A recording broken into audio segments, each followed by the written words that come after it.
You do.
Okay, we're live.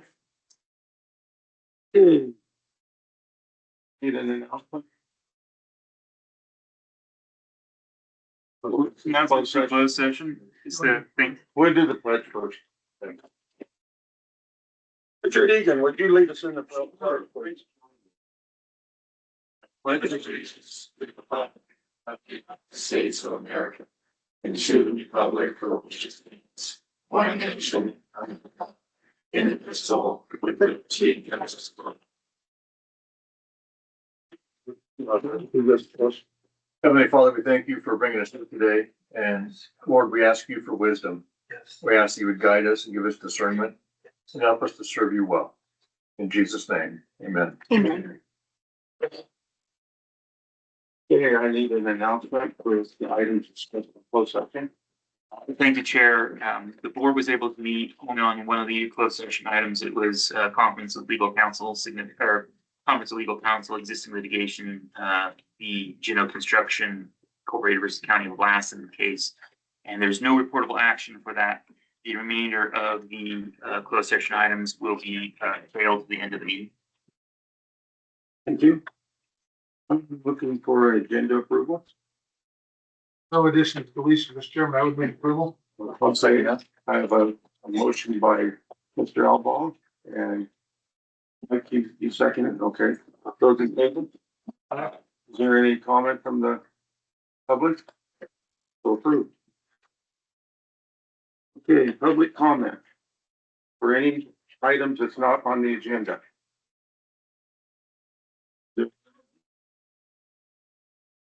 Jason, would you start off your agenda report, please? Absolutely. Well, start off by wishing everybody a happy new year, and I just have a list of allocations. I would like to throw $500 from my discretionary funds to the Milford Community Association, $500 to the Lassen County Farm Bureau, $1,000 to the Doyle Seniors, $500 to the Lassen Grizzly Clay Breakers, and I'd also like to adjourn the meeting in honor of Congressman Doug LaMalfa. If I could ask Madam Clerk if I can get 2 copies, Yes. and I'll hand deliver them myself. Thank you. Yeah, no. Yeah. I too like to return the meeting in memory of Norman Hawkins, Brittany Painter. She was a livestock superintendent out at the fair and clerk for many, many years. It was a sad loss. She just had a child on December 30th. Passed away like on Tuesday. So it's very unfortunate. And then also Doug LaMalfa as well. He was a good asset and a good ally to small rural counties, and he's going to be sorted in. Yesterday I attended LTSA and LCPC meetings, and we had a presentation on the progress on the volcanic legacy, the entire route. They're, looking to make a loop here through Susanville, Lassen County up 139, so it's going along, and they've got some, a lot of good sites to go, and they're just, so anyway, it's coming along nicely. And they're getting almost to the point where they need to get a group together to, on this end, probably here in Susanville, to like help navigate and be kind of a visitor center kind of thing to help people get on that. So that's a good thing. I too want to wish everybody a happy new year. It's going to be a good year. Congratulations to the chair, Mr. Bridges. I think you'll do a fine job leading through this. So congratulations to you. Thank you. On December 19th, I went down to Sacramento, met with the Department of Fish and Predators and Mr. Bonham. I think it was his final hoorah of being the failed leader of that Fish and Wildlife. You know, I went down there, Mr. Fensler and Mr. McGarvey both went as well. It was, like I said, it was just kind of his final hoorah. He wants to channel everybody to coexist with the wolves. He had one supervisor, the sheriff, and the ag commissioner. They were there from Shasta, Siskiyou, Tehama, Modoc, Lassen, Plymouth, and Sierra. And then there were some of the environmental groups. They didn't have much to say. They were just sitting there trying to listen and figure out how they can argue against us as we move forward with this whole wolf program. I think the new interim person, Valerie, she's going to be no better than Mr. Chuck has been. But she didn't want the permanent placement of that department, so it'll probably be appointed by somebody. So I suggest they put Richard Egan in there, that he put his paperwork in to be the leader. I don't think it's gonna go very far, but I tried, Richard. I took my hat down there, Sacramento. And other than that, I think there's another deal, but I think McGarvey's gonna cover that later on, so I'll just go by that for now. And I guess that's it. Thank you. Mr. Haley. Yes, I want to wish everybody happy new year and I was fortunate enough to catch the flu that was going around, so excuse me for my voice. I also attended LTSA and LTCT meeting. We've got a new bus that they showed us yesterday, and they've also contributed to the county's GIS system, and so that they were wrapping that up, and also they are working on getting our audits done, and hopefully that gets done in a timely manner. And I also want to express about Brittany Painter. She was a huge asset to the fair, and grew up around here, and she was a young 4-H member. My wife and I actually purchased her lamp, and I still have it hanging at the house. And so, you know, it's just a huge loss to our community, and my heart just goes out to her. And I'd also like to adjourn the meeting and for the Poteet family. That's all I got. Sure. On December 18th, I attended the fishing game meeting. On January 8th, this last week, I attended the Eagle Lake Interagency Board meeting. And the most notable thing out of that was that Eagle Lake has gone up 11 inches over the last year. Yeah, that's nice. Moving in the right direction. I also completed my FPP piece 700 form. And later today, I'll be attending the County Air Pollution Control District meeting. And, this coming Saturday is the Westwood Chowder Cook-Off. I encourage everybody to come out to that. It's gonna be a great time. I'm surprised how far people come. I see people from Modesto and Bay Area and a lot of places last year, so, I'm looking forward to getting some good chowder. Good. You already did perform 700. Good night, that's great. You're, drop by my office, I'll let you do it. You get an email, Right, then you read it, and you fill it up, hit send, goes back and yeah, it's, being electronic's a lot easier after you've done it 1 year. Well, hopefully your appointments stay the same. But it's only for last year, so it doesn't matter.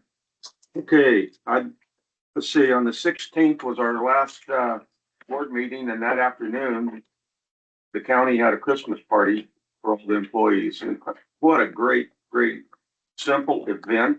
And I want to thank Santa Claus for showing up, Maury. No. Ho, ho, ho. Well, you're the one that invited him, so that's why I'm thanking you for that. And I also want to thank all the department heads that donated for the Christmas party and the members of, our Board of Supervisors that donated, because without that, they wouldn't have had a Christmas party. So, a thank you to the employees. You know, sometimes we forget just how important each and every one of them are. It's just a nice, easy way to say thank you. And it's a time of the year to give. And the wrap department won the best decorated Christmas tree. They had the most people there, so I think they were hustling votes. But anyway, let's see. On the 18th of last month, I went to Quincy for a Lipscomb meeting. Then I got back in time to do a cultural competency on Zoom. On the 7th, I went to the agenda meeting because he's really been sick, and I'm glad to see you're up and feeling better, buddy. And last night I went to a behavioral health meeting. And this Thursday, I'll be attending the Fish and Game meeting right here in this room. And I'd like to close the meeting today in a dear friend of mine, Sterling Chandler. Most people know him as Pop. Incredible man. I went to his service Saturday and is everything that he deserves. So did that. And if I could get 4 copies, Michelle, for his family. With that, we'll go to public hearings. And we have none of those, so these matters are for,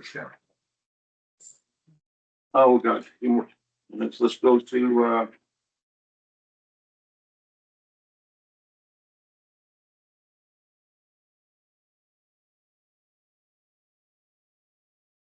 okay, let's go to the Milford Fire Protection District. So that's me. My department head's not here. I'm not the department head, but I'm what you get. So would you like me to approach podium or speak from here? I'd like to podium. I'd like the podium Of too, course. please. You got it.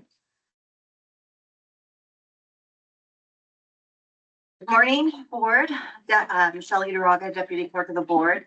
This is just a, just standard, it's just a reappointment of the board.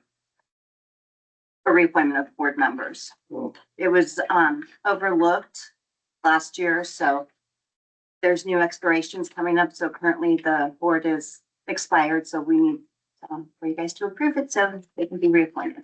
That's the 2 members, correct? No, it's 5 No, members. it's fine. We need a motion on this, or? Yes. Motion second. Well, if there's no discussion, I'd like to just make the motion to reappoint the board. They work well together and. okay, I have a motion. Do I hear a second? A second, that. And I have a second from. Well, in that motion, I'd like to amend it to, so they stay the terms that are, as they are listed. Okay, yes. Yeah, the motion is actually. Yes. Okay, is there any public comment? Means there is none, I'll bring it up here for a vote. Those in favor? Aye. Opposed? Thank you, Michelle. Thank you. You speak very well from that podium. I don't like to We'll speak have to from the do that podium. more No, we will not. Okay.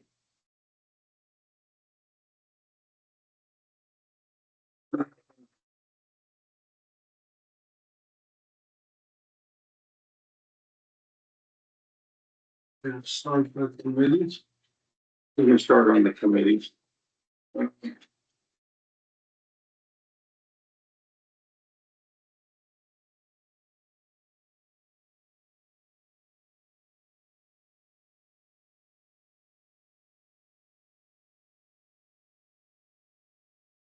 Okay, let's start on the committee appointments. Behavioral health. Mr. Chairman, I just want to comment up here, from my last, statement and about other boards and everything.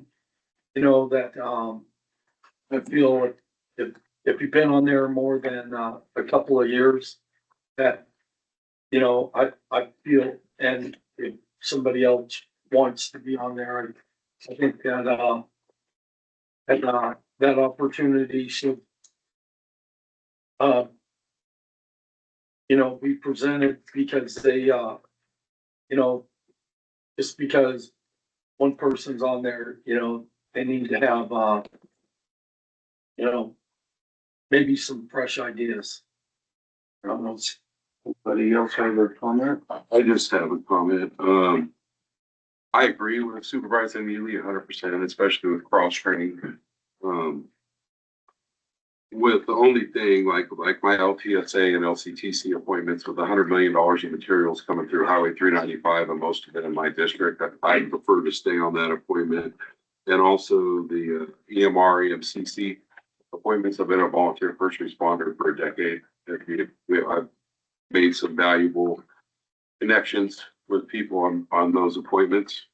I would like to keep those. I mean, with that said, As we go through these, We'll just go through one at a time. Right. Speak up, it's not. Yeah. That big of a deal. So let's go to behavioral health. I've been on this for 5 years. I've been the second chair on it. And I was gonna ask Tom if you'd like to be the first chair. Could you, Because you- I mean, it's kind of, you're right in the middle of a project with us. And you've been doing, I mean, I have to say, you've been a huge asset for Lassen County on there. And I don't mind being the alternative because I have another commitment on Monday nights at 5:30. We Okay, we pray, so. okay. I'm on the wrong one. I was thinking PSA 2. I'm sorry. I don't mind doing behavioral health because it is at night and I live right here in town. So, I mean, I if don't I didn't have that yeah, commitment, I would. I was mixed up on my committee, so I apologize. Okay, But anybody else, it starts at 5:30 and usually goes to 7 or 7:30. and anybody Yeah. else that wants. Anybody wants it, you're welcome to it. Otherwise, I will keep it because of the convenience for the board. I'm good with that. Okay. So I'll take first chair. You want to stay second, Tom, or would somebody else want it? Okay, so we'll keep that one the same. Public risk. That's all appointments by Anderson and McMullen. That'll be the same. Eagle Lake. Interagency. I just had my first meeting with that, a couple days ago. So you're not burnt out yet? Not quite burnt out, no. And it only meets infrequently anyway. We're looking at meeting once every 6 months. Okay, And, I like to stay on that one because it's in my district and, you know. Yeah, it's either you or I. Want it. Yeah. okay. Yeah, I'm real interested in what goes on there. You can take him with you. Invite him along. It's a public meeting. Yeah, okay, let's, emergency, medical, I would like to stay on that one. They go hand in hand with EMR. right, and I agree with you. You've done a good job on that. I really like that one. Yeah. So that'll stay the same. Honey Lake, Valley Recreation Authority, we have, Neely is a regular. Scanlon is a regular and Alba is an alternate. Does anybody else want? I can certainly get off as a BMO if somebody else wants it. I don't want it. Would you guys mind staying on there? I'll stay on. Okay. Well, I don't, I don't mind staying on it, but, you know, I mean, you know, there's some challenges there that I think would, benefit some of, the other board to maybe be on that. Because there's some financial challenges there and, maybe you could get a Some fresh eyes. perspective there and maybe support that better. Look at me. I'm looking at you because you know. Do you agree with him, Aaron? Yeah, there's. That's a loaded question, I'm there's sorry. challenges, without a doubt. I mean, as there are in any of this stuff. Yeah. We go through, it's. And it's not fun. Why don't we leave it the same as it is right now? Okay?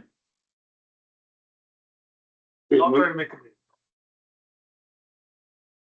Got time for Land Conservation Committee?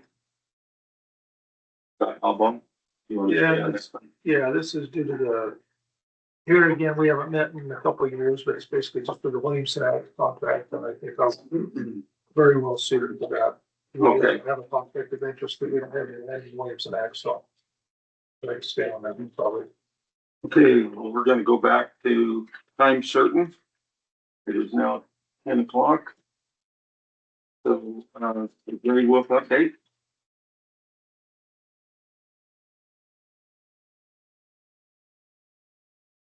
Good morning, Morning. John McGarva, Sheriff Coroner.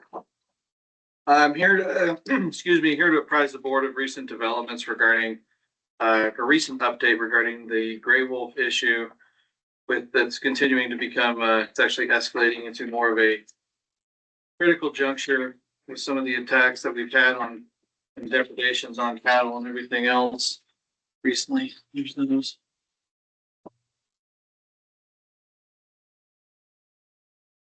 So as most of you are aware, there's been, there was a, New Year's Day, there was a depredation on the Hanson Ranch involving a horse and cattle, and I see the Hansons are here, so I'm gonna let them tell their own story. I'm not gonna tell it for them. I think they can tell it much more eloquently than I can. This continued on with the following weekend at the Hagataw Ranch, we had another depredation there. We were in contact with a little bit of contact Fish and Wildlife that day, just very basic. Hey, no one's ever seen this before type stuff. There's a lot of concern here. The public safety point on this is escalating. Not only are they attacking different animals, but they are coming closer in proximity to the residences in which occupy them. The attack on the horse was probably a dozen yards from the residence. And the one on the calf on the same property was just pasture to the east block of the residence. The other part of this, which is no shock to anyone, is that the wolves are not killing just to eat. They're killing just to kill. When I looked at both animals, it was very apparent that there was just the attempt to kill the animal, no attempt to eat it. It was very much that way. The Hagataw Ranch is a little different, whether that one had been eaten off of. So we were working on that. I came back and I wrote a very public letter, as most of you guys saw in my press release regarding to Secretary Crowfoot with the absence of a fish and game director. I wrote it directly to him asking for intervention, or at least some kind of collaborative meeting to try and address the pack that's now caused over, virtually almost solely responsible for about 40 to 42 of the attacks out of the 45 we had that were that 42 were confirmed, 3 were probable last year. Not most of them came out of the Harvey pack, which is expanding its zone pretty heartily. It started out when I started in the Dixie Valley last year. It was primary Dixie Valley, Big Valley, Harvey Valley, kind of stayed to that side of the county. It continued to progress across. In October, we had attacks of the Grasshopper and Bailey's property. There was over 7 in a weekend there. It then trickled down. Now we're in the Willow Creek Valley and it's over on 395. And then we just heard a report that someone saw one over the Smoke Creek area yesterday. Yeah. We've had some outliers that we had seen last year that had come down through Honey Lake and caused a depredation near at the Wemple place. This is not getting any better. I reached out to Secretary Crowfoot and said, hey, you told me in a meeting last year that Lassen County was not a priority for you because of the action going on in Sierra Valley. all of us knowing what was going on in Sierra Valley, it was very hard for me to make an argument there. So I said, that's fine, but I will be back. And this is me coming back. So I had that, I've reached out to him. I did talk briefly with the assistant chief for the region, let him know this was coming. Him and I have a quasi decent working relationship I want to maintain. So I told him it was coming, so they knew it was coming. I got nothing back. More than enough opportunity to talk about it. So I waited a proper amount of days for a response, and then I reached out yesterday and made contact with the U.S. Fish and Wildlife Services Regional Director, Paul Souza, who assisted with the Sierra Valley eradication of the Bamseo pack. So we talked at length yesterday, talking about options. He's going to be in Northern California in February, the first part of February, on his way to Siskiyou, and has offered to make a stop here to meet with stakeholders. I told him that would be a very good idea. After talking with Sheriff Mike Fisher in Sierra County, it was very clear that Director Souza was very instrumental in helping them come to a final disposition on that pack, so to speak. So after having that conversation with Mr. Souza, I feel a little more, I don't want to say confident, but definitely feel like we're heading in a direction where maybe some collaboration could occur. Nothing is moving as quickly as I'd like it to do. But we are working with the confines of the law. They are the delisting of the wolf is now in the Senate, waiting confirmation. It's going through the committees in the process in the Senate. Unfortunately, we lost Congressman Lamalfa, who is very much carrying a lot of water for us for this in Washington. And we're now trying to find another outlet or someone that's willing to pick that up. I know that we'll be reaching out to the neighboring congressmen of our district to the north and south to see if they're willing to help us out. I don't think there's any doubt that there's more than enough wolves in the United States that they should not be listed. I think everybody agrees with that. We've talked about statistics. The statistics I've read and heard that for every collared wolf, there's 3 to 5 with it. You have 2 litters a year, anywhere from 8 to 13 puppies. Even with the natural attrition of, wolves, puppies not surviving or whatever, you're still increasing your pack by great amounts every day. The wolf range is extended down. Now we're seeing it go down through the eastern Sierras. There's been attacks from a pack in Tulare County as well. And then obviously everything up this way. I am in constant contact with the North State Sheriffs. There's 4 of us that are now involved now, but 3 of us that sit on the Wildlife Committee for State Sheriffs that are trying to meet with the new director, the interim director of Fish and Game, and try and see if we can start a progressive dialogue. As Supervisor Albaugh said, the Ag Commissioner, Mr. Fensler, and I attended a meeting at CDFW on December 19th at their headquarters. It was headed by then Director Chuck Bonham. It was basically a parade of how we need to learn to coexist. Every time someone against the wolves tried to talk, he tried to talk over them. That includes me, which I've made him listen to me at least 3 times that I can think of. It was not a very well received meeting by those in law enforcement. We met afterwards and caucused about it. It felt like the same meeting I've attended all year long this year.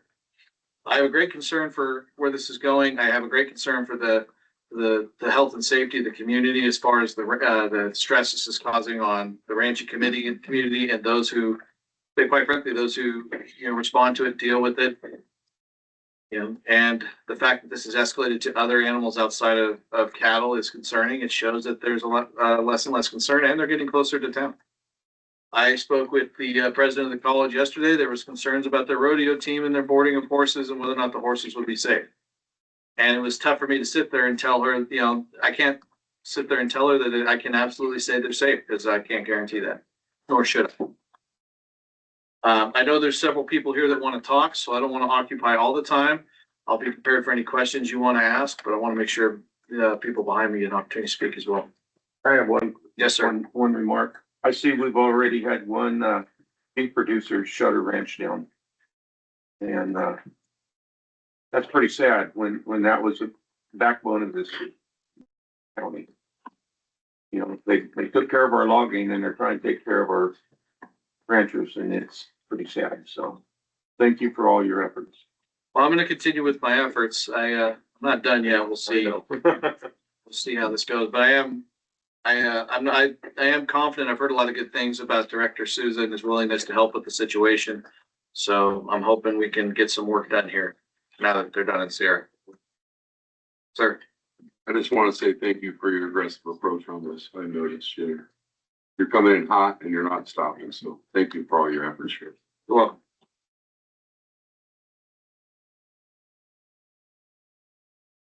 Why don't you bring up whoever wants to have a comment there? Okay. State your name and you have 3 minutes. Wyatt Hanson, a rancher. I just want to thank the board for same thing, being aggressive on this and trying to help out ranchers and agriculture as much as you can in any aspect. And certainly this is a pretty top of the list. And I also want to publicly thank Sheriff McGarva for the same thing, for all of his passion in trying to help us navigate these waters, because they are difficult and they're not getting any easier. I know you guys already know the stories, so I don't have to go too much into that, but I think that the most support that you guys can give to us, the better, and especially in regards to the state. I'm not sure in what capacity that is or what can happen from the county up, but certainly all support is much appreciated. Couple things, hopefully there's better information coming from the state Fish and Game. We don't know where these are. The pings come out late. They're trying to call her more right now, so hopefully that gives us more information on when they're coming on the ranch and when they're around, so we can better be prepared. Also, they need to have more management tools because they don't seem to have any. And as I was mentioning with my father, was I don't care if they have a refuge or a zoo, wherever they want to take some of them, that's fine. There also has to be some lethal control, and they know that. And they have to be able to manage, especially these troubling packs and troubling wolves.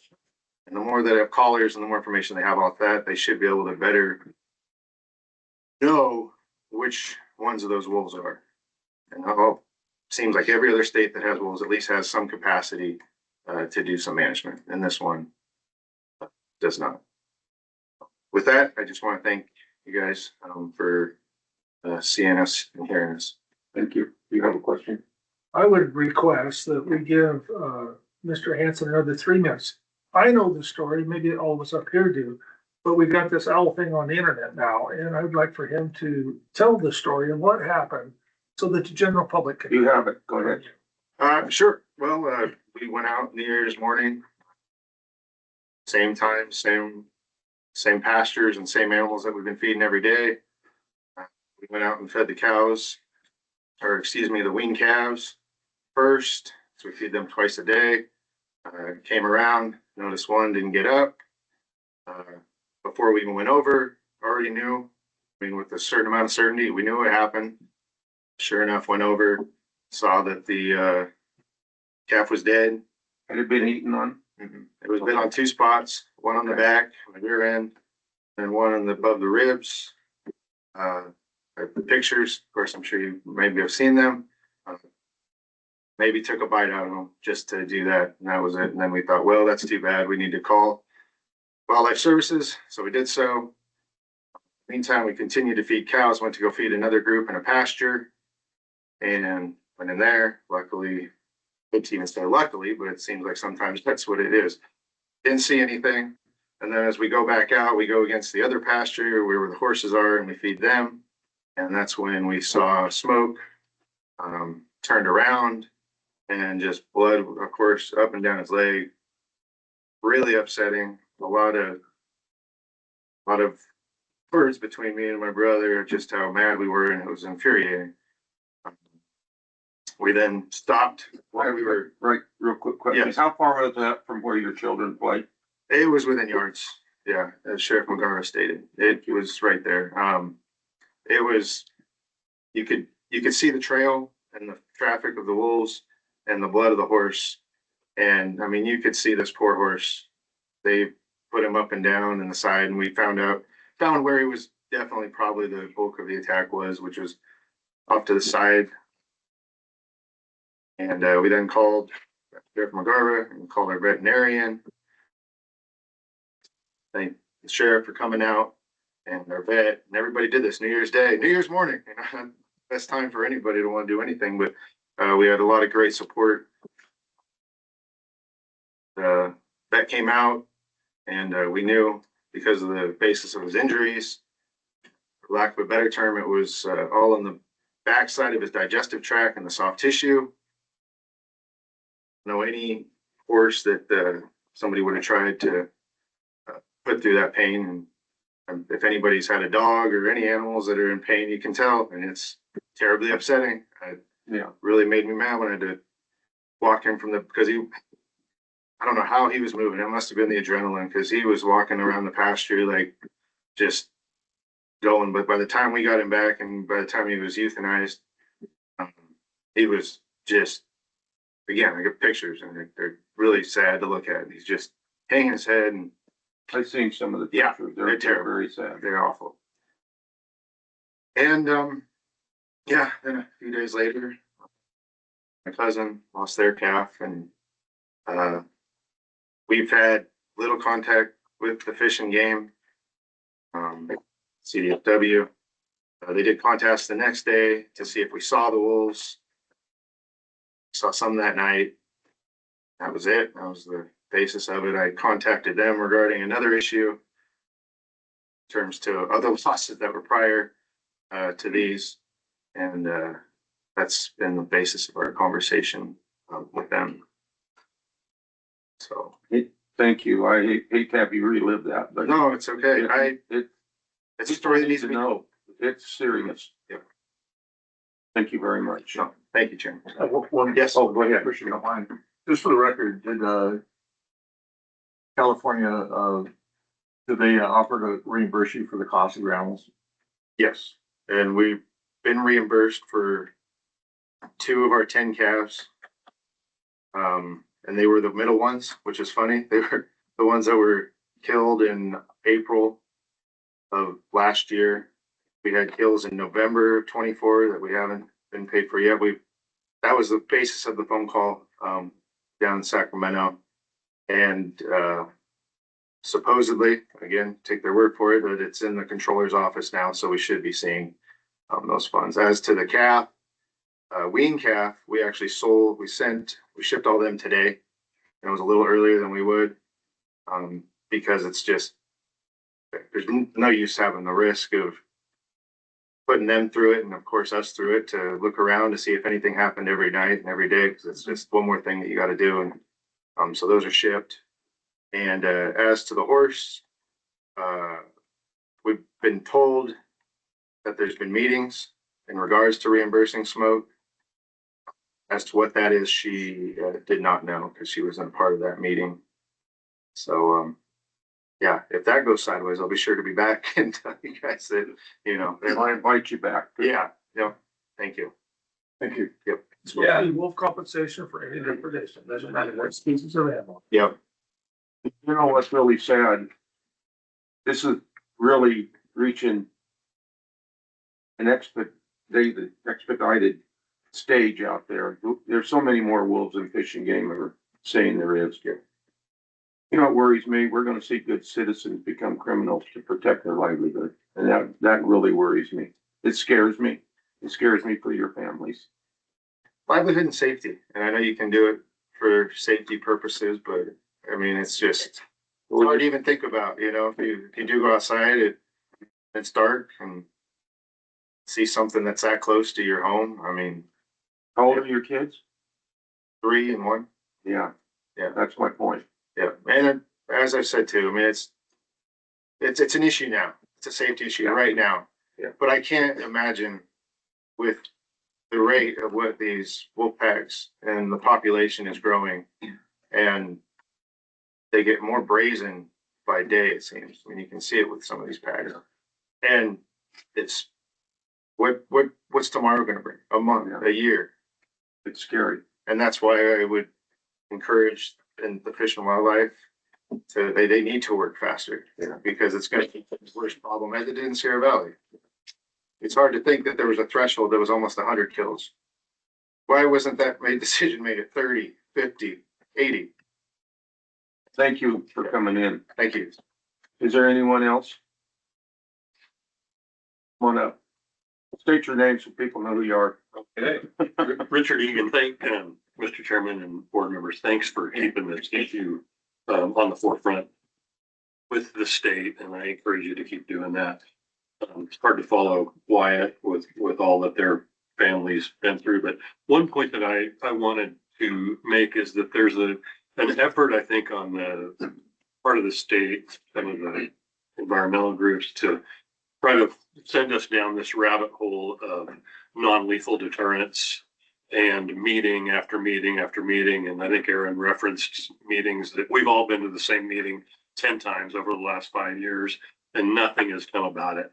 And the rabbit hole they want us to go down is to somehow find some way that we can coexist with these wolves. And the unfortunate or stark reality is that there really is no method that anybody's found in any of these Western states to coexist with them. In California, it's even worse than Wyoming, Montana, and Idaho, because there's no negative reinforcement to these quote non-lethal deterrents that are proposed. In fact, I think they're counterproductive in the sense that they're really desensitizing the wolves, like what they did in Sierra Valley. When you put tinfoil out to scare the wolves away, and it works for a day or maybe 2 or 3, and then the wolves figure out that they can walk through the tinfoil, they learn quickly that tinfoil isn't something to be afraid of.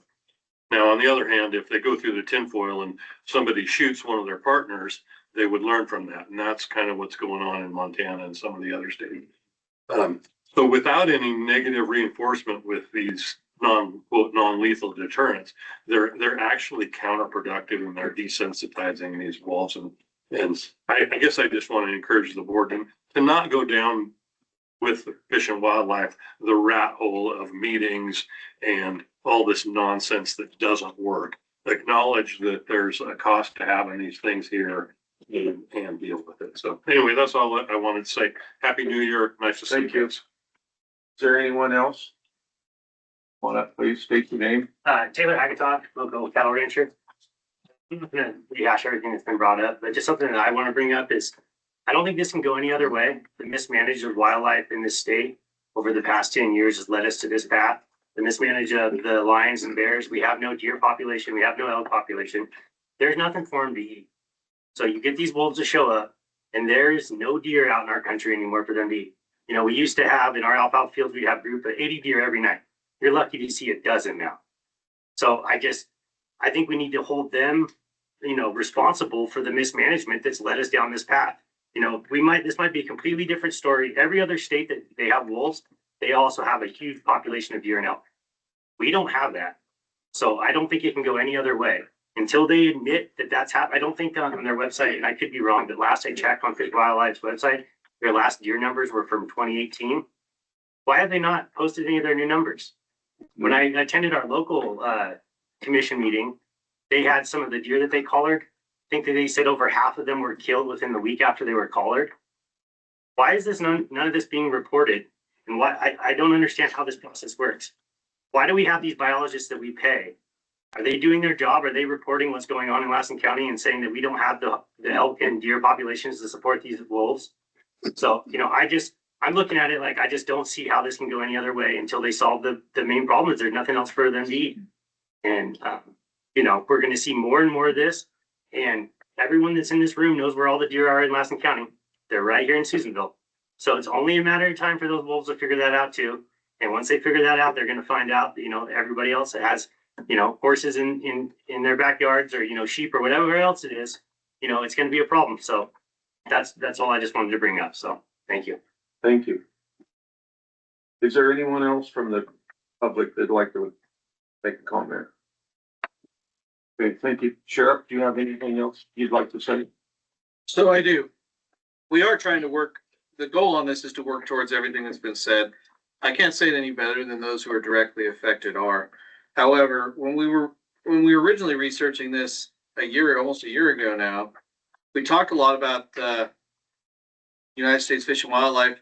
They had recently taken out one in Lake County, Oregon, using Title 15 of the Code of Federal Regulations, Section 17.21, C3.4. And that states you can remove specimens that constitute a demonstrable but non-immediate threat to human safety, provided they are taking is done in a humane manner The taking may involve killing or injuring only if it has been reasonably possible to eliminate such threat by live capturing and releasing the specimens unharmed in an incorporated area. I had sent that to Director Bonham in March of last year as a course that we felt we were there, and that was at Dixie Valley. So it's done nothing but escalate since then. So my current goal, my current push is to head that direction with this. And they need to explain to us, not just me as the sheriff, but the citizens that are affected, the producers, you as a board, why they can't do these things. What has to be met? And if you talk to the state, that goalpost moved at least every day in Sierra Valley last year. That was always a move. However, once, and they didn't and it's my true belief that they didn't intercede until the federal government got involved and essentially said, this is the way it's going to be. You know, until they said, handle it or we will, there was going to be no end there. They were literally trying to wait for the season to get over. So my current push, my current direction is head that way.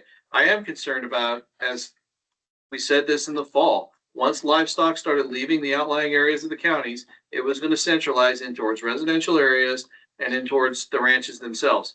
I don't know what else I can do to prove this to them. And law enforcement will be more than enough evidence for me to act on an investigation. I don't know how much more they need. So with that, my office is going to continue to be moving forward. We've also begun taking our own DNA samples to keep for the ones that are disputed. I think they learned their lesson in Sierra because they're not disputing many of these from the trapper anymore. But we are taking those things. We are taking incident reports. I am working with personnel to train them on how to look into these things and what they need to be looking at. I've talked with the Farm Bureau and the cattlemen about the things, the hoops that CDFW wants them to jump through. Because at this point, I feel like we've done what's been asked. Now it's time for them to act. And that's the push right now. Did you have a comment? Yeah, you know, I just want to say thank you to John for going down there because he was right. He did ask some good hard questions to Bonham and his staff, and half the time he never got an answer. He just beat around the bush. And I asked one question one time, he didn't even answer. And I called him on, he said, yeah, because I want to go to lunch. And so, but one thing a couple things I did pick up out of that is that their definition of chronic depredation, it's an appendix G of the wolf plan, I think it is. It's 4 kills per month by a pack.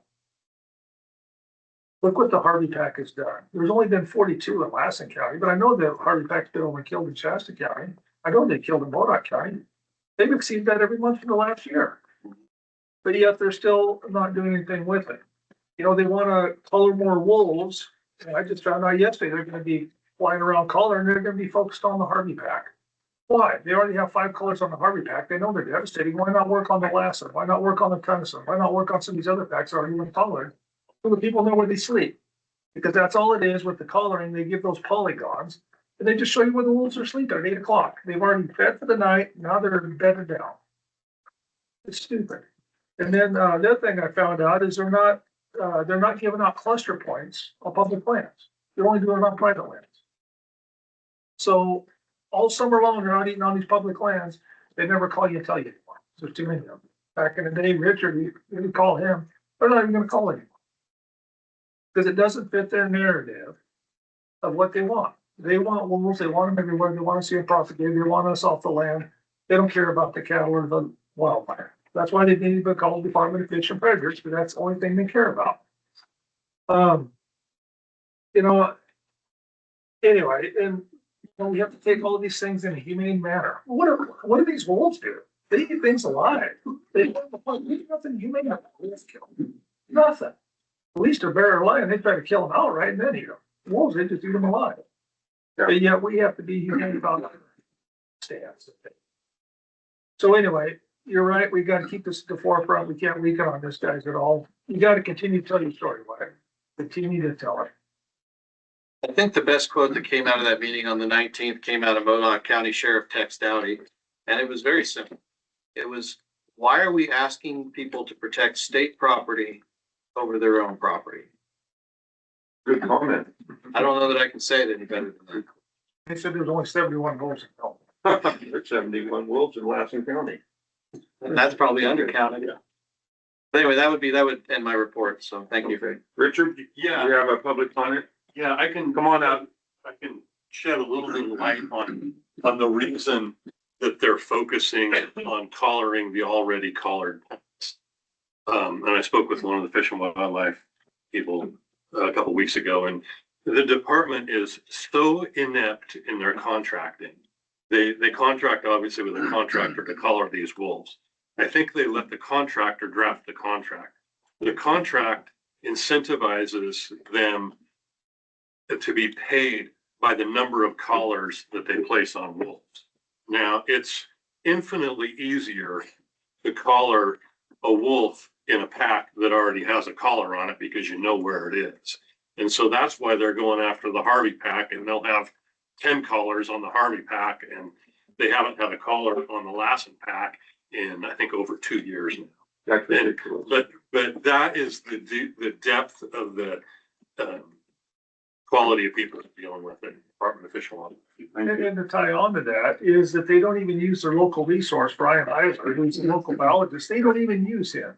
He doesn't need, they don't tell him anything. Well, he's got Because it's a higher up process to get this whole thing simple. So, Marie, do you have a comment? I had a comment. I'm a little sensitive, having lived for many years next to these ranches and having children at the time, but I think it feels so empty and hollow what the department's been doing and how they've been treating these people, but it's sort of a death by a thousand cuts. You know, what happened was the wolves went for fun to kill a horse. Now, a horse is not a cow. And the amount of money that went into having a skilled horse should be, you know, something that is, they should be made whole.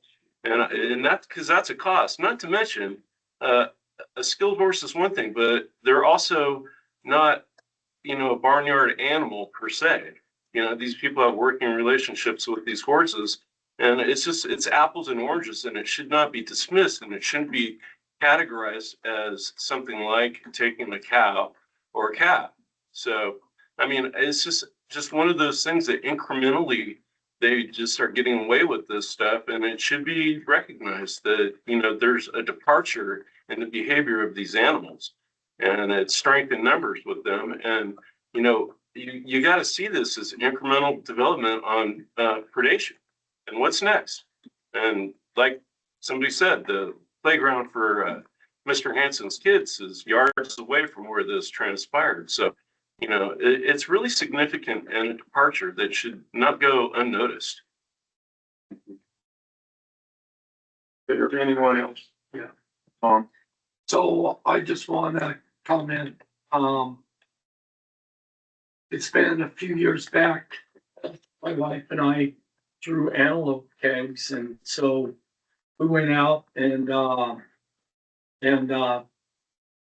towards the Madeline Plains, and there used to be a bunch of antelope out there all over the place out there, and because of the wolf out there, they decimated that.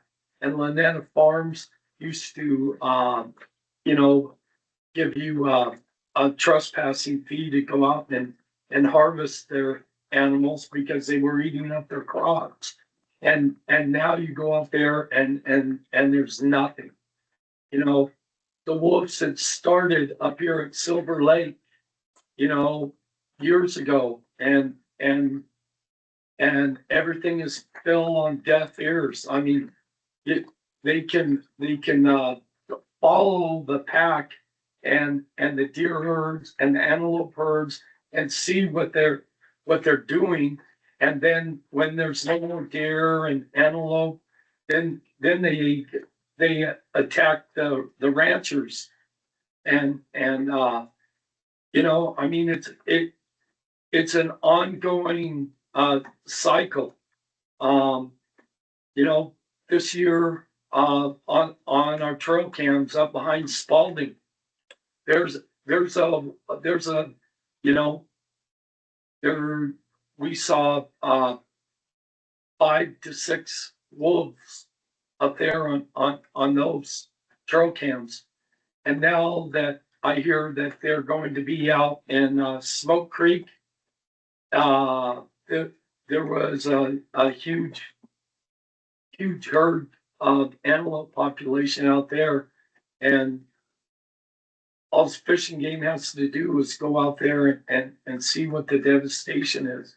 I'm sure by the end of, by the end of the winter, there won't be an antelope left out there in that. And those wolves have killed everything out in the Camp Splat, valley with the deer and the antelope. And, you know, they just, I don't, I mean, I don't know how much more. We've sent letters to Fish and Game, and it must get filed in file 13. And we've sent letters to President Trump. And I don't know, maybe we need to send some more letters to President Trump. Maybe he can get that legislation through to force California to do something. Because I mean, it's been since 2017, and we all can see that. You know, there's I got lions on my cameras in Spalding, at my house at Spalding. So, you know, the lions aren't even being able to find feed, so they're coming into the residential neighborhoods up there. So, I mean, I don't know what more we can do, but you know, I mean, if it's one more letter, but you know, we're just not getting the foothold that we need in Sacramento. Okay, we're gonna move on now. Is there anyone, one last comment from public?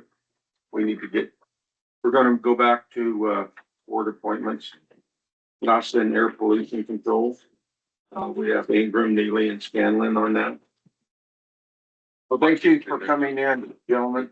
Thank all of you and happy New Year. Probably see you later on this year, I think. We'll see you again. Where are we on? On Lassen, County Air Pollution Control District. I would like to stay on that. Quick question, Supervisor Scanlon, we have a meeting today? Yes. Wi-Fi. So I got the email. Okay. Okay. What about you, Tom? You wanna stay on that or? Does anybody else want it? Keep it as is. And Mr. Chairman, I'm taking. Okay. We'll go, let's just take a call. Let's take a 5-minute break.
Travis.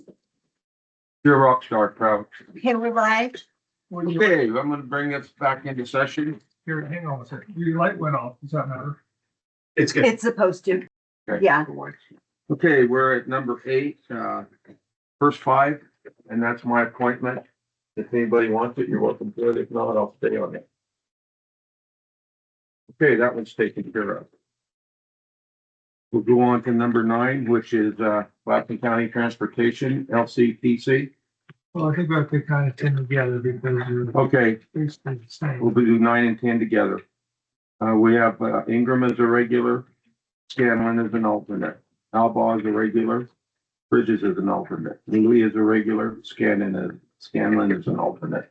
I would like to stay on that appointment. I did a lot of work on the wildlife overcropping. Oh, You'd like to be on it? yeah. I think some of us have to give it up. Well, I'd like to stay on it for sure. I've done a lot of work with Barici. There's over $100 million in materials coming through the 395 projects, along with getting a hold of all of the landowners for wildlife overcrossing and everything else. I want to stay on that appointment. I've got the most skin in the game as far as what district is getting. South County does have a lot of. With Caltrans District 2, along with the Sierra Alliance and all the work Mr. Hammond's done, paving the way with everything that we're working on. I definitely want to stay on this appointment. Tom? You wanna give your seat up Yeah, I can for do that. Mike? Okay. Aaron, what about you? I'd like to stay. Okay, we'll have, thanks. Thank you, Tom. Did you catch up, Michelle? So I am showing Ingram is a regular, Albaugh is a regular and Scanlon is a regular. Bridges is an alternate and Neely is an alternate. Is that all right? Okay. Fine with you guys? Yeah, I'm staying. Okay. Got that, Michelle? I think so. So if Ingram is a regular, Alba as a regular, Scanlon is a regular, Bridges as an alternate, and Neely is an alternate. Correct. Okay. Thank I'm you. good. I'm good. Thank you. Okay. 11, Lassen Regional Solid Waste. Now, I don't know if this is a typo, but I believe I'm not a regular on that. Yeah. No, Uh, I don't know. I'm a regular. Alan and I have been regulars. Right. Okay. I don't even think I'm on that appointment, to be honest, so. Albaugh is a scan, so regular. Would you guys want to keep it like that or? Yeah. Change it. And there's two appointments on it, right? Not 3. Yeah, she must be too. Okay, and the rest of us will be alternates. Well, Well, if you got we do Neely, alternate. yeah, if you got Neely and yourself as alternates, I'm fine to not even be, I don't know why my name's even on that. I was an alternate before. I believe. That's fine. Okay. So you're scratched out total. No, Okay. Lassen Plumas, Sierra Community Action Agency. I think this goes hand in hand with your behavioral health appointment. I know it doesn't directly coincide.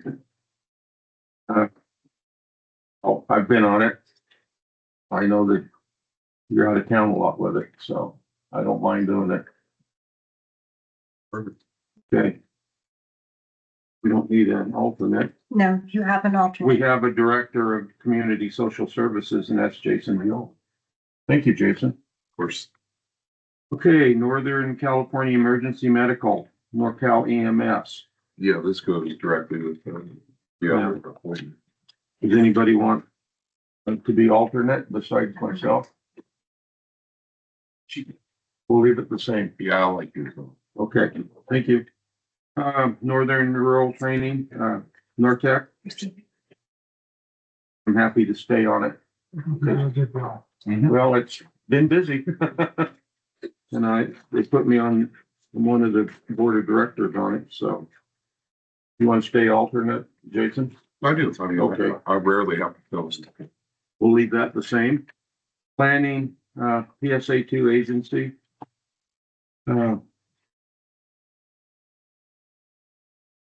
I'm the regular and Tom's the alternate. Would you like to switch places with that, Tom? No, Cause you've got a lot of knowledge on it and I've been on it for 5 years, so. is that Huh? nice? I guess it's the same. Okay.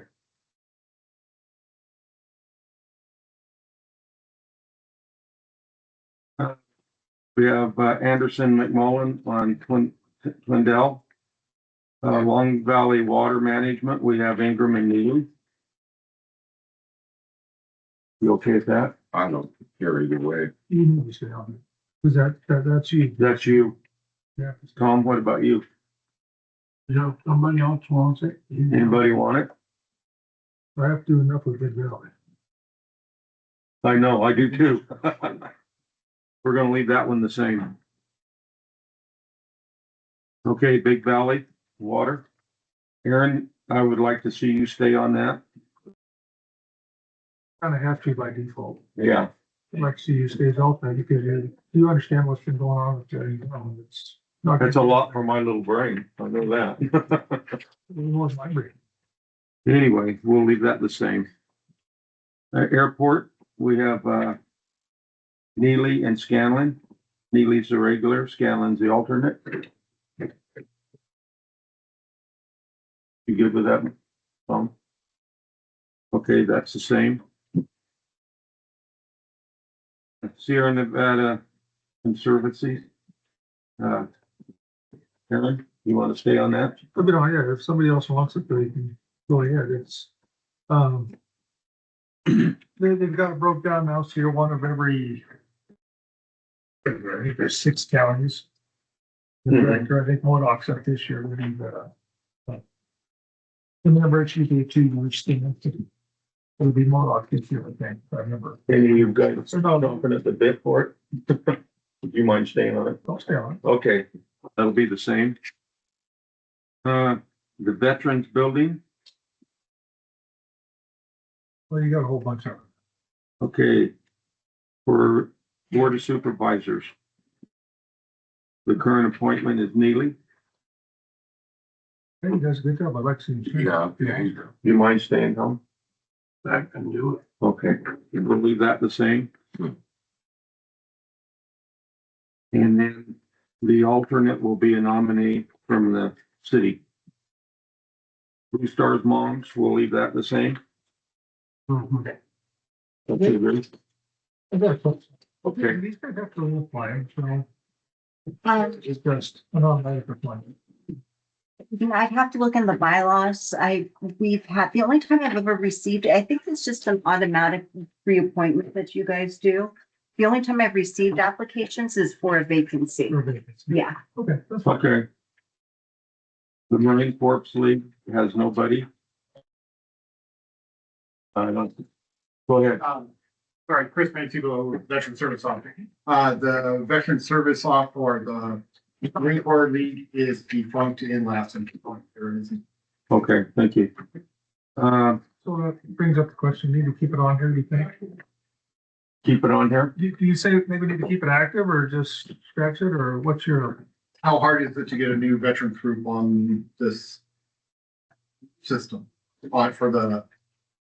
Maybe be on the Marine. That's why I'm asking. If they. Let's just leave it. decide to Let's just leave it where it is. How hard would it be for them to get back on? Okay, we can leave it. We'll just leave it there. Yes, because typically what ends up happening is at the end of the fiscal week or at the end of the calendar year, all the veteran groups turn in who's the new, who, what, when, where they're going to be doing, as well as the task force when they meet, they announce who's going to be represented. So again, not having one here, just take, ink on paper right. Yeah, we'll just leave it there in case it's easier.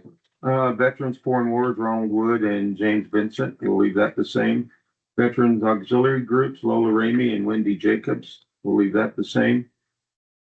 Public at Large, Bob Fidel and Christy Palmer, leave that one the same. Lassen County Veteran Service Officer, Chris Mancebo, we'll leave that the same. Thank you, sir. Lassen County Public Works, Pete Heimlinger and designate of the director. Leave that the same. What's that? Leave that the same. Yeah, that's the same. Sorry, Pete. No, I just took it was gonna be the same.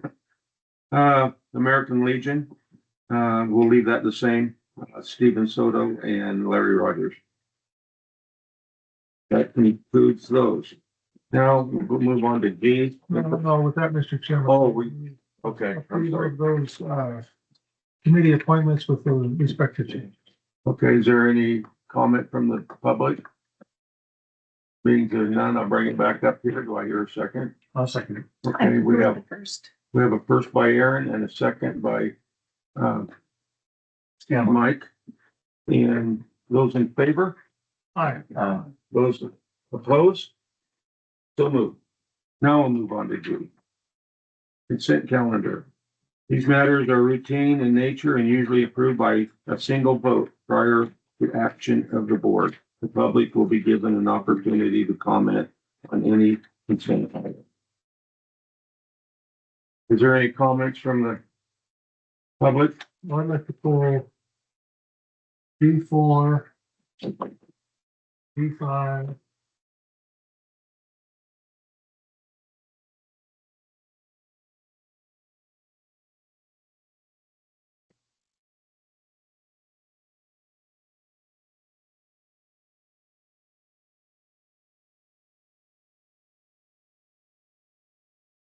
B7.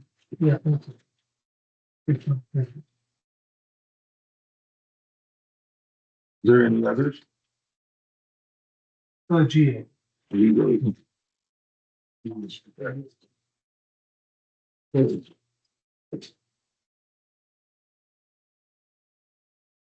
that, do I have a motion? Take the motion to pass the balance. I have a motion by, Alba. Have a second. I'll second it. Okay, a second by Shannon. Any public comment? Those in favor? Aye. Opposed? Thank you. Okay, Aaron, you're up with, 4. Mr. Chairman. Morning, Bevan Chandler, Executive Assistant to Lassen County District Attorney. How are you today? Good, how are you? Good. So this is all in the budget, Yes. and I was reading your description here. I gotta find it. This request is in line with the findings by the grand jury. You know, I mean, I don't think that needs to be. Because, I mean, the grand jury is fine, but they don't do the budget, they don't do the accounting, they don't do any of this other stuff. And just because the grand jury wants something, you darn sure doesn't mean that they're gonna get it. And I found that to be almost a little bit offensive that was in there, but that's my personal approval, my personal opinion. But, so what's the ADA? Assistant District Attorney. It's gonna be a 5? We currently have an Assistant District Attorney 5 employed. So the job ranges are, Deputy District Attorney 1, 2, 3, and then Assistant District Attorney 4, 5.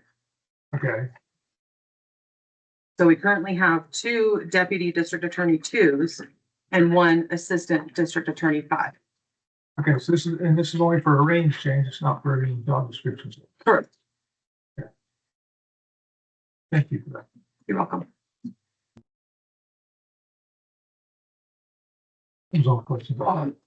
On your, range changes for the 1, 2, and 3, is it going from the 28, 30, 32 to 30, 32, 34? Yes. Is that, okay?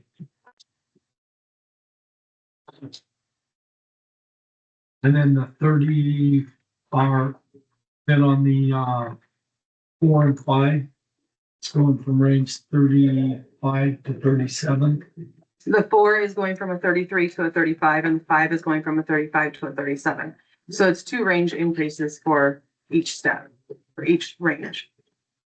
And how much in dollars is that going to represent? I don't have that. It was in the budget I didn't bring the budget papers with me, but, I think when I did the figure for salary and benefits total for, the ADA 5 topped out, it was less than $200,000 a year. And we currently have a contract with Jordan Funk to do prison prosecution for $300,000 a year. So that's all in a contract already. For Jordan Funk, yes. Yeah. He's an outside attorney. So every range is approximately 10%, give or take. That's, and I agree. It shouldn't say this is in line with the board, with the grand jury. It should say it's in line with the board of supervisors. Because there was discussion about this with the district attorney. And it's been discussed by the board and it was contemplated during the budget. So this reflects your direction moving forward, not the grand jury. It may be in line with, but It was our decision. Yeah. Okay. Go ahead, Aaron. Are you guys fully staffed? We are, Right. yes. Good. You're fully staffed. We are. So all of our, all of your budget concerns and everything that, we helped that department, by making these changes and the money that, Yeah, you have to approve the appropriation. Now, if you approve the job descriptions.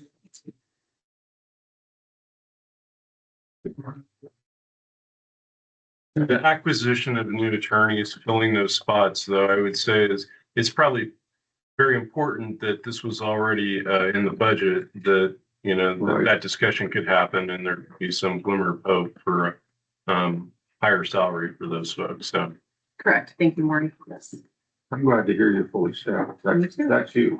it is. That's a lot of work. Nice. It's appreciated. I'm looking for a motion there. Make a motion to approve the job descriptions with the range increases. Make a motion. I'll second that. I have a motion by Ingram, second by Scanlon. Any comment from the public? Bring it back up here. Those in favor? Aye. Opposed? So moved. Thank you. Thank you. Aaron, you're up again on 5. Thank you, board members, Director of Community Social Services, Jason Beal. Happy to answer questions. Oh, I gotta wait for this damn thing to load out. That. Which brings me back to my, no. Brings me back to my point. We need to have a, maybe we can do it next week. I'm looking over here at you, because Mike says you can download this and you can scribble on it and make notes and et cetera. Yeah. It would be very beneficial to me, so I don't have to try to remember to go back and read some of this stuff. You see, now I'm struggling here. What? You want my file? Aaron? Yeah, I'd like to. How do you do the whole, oh, yeah.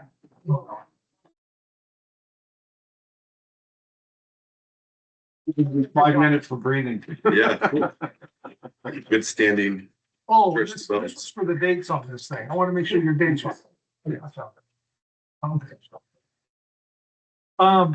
The dates on this, are they right? Because you say there's 24 to 27. Why would you pull a contract now if it started in 24? So part of it is making sure that we can finish processing the last year. We met our maximum in the current contract. This amendment would, I think we have like maybe 2 pending that they submitted after the fact that we're just trying to process with the maximum here. So I do believe, looking at this first one, I got yeah, I was gonna say, Danielle Sanchez, Personnel Coordinator, former Contracts Coordinator.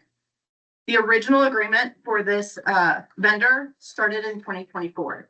This is a second amendment. So the original contract started in 2024. We amended that one time, probably to increase funding. This is the second amendment. So we always have to go back to the beginning of the original contract. in the original. So that includes contract. 2024, 2025, 2026, and 2027.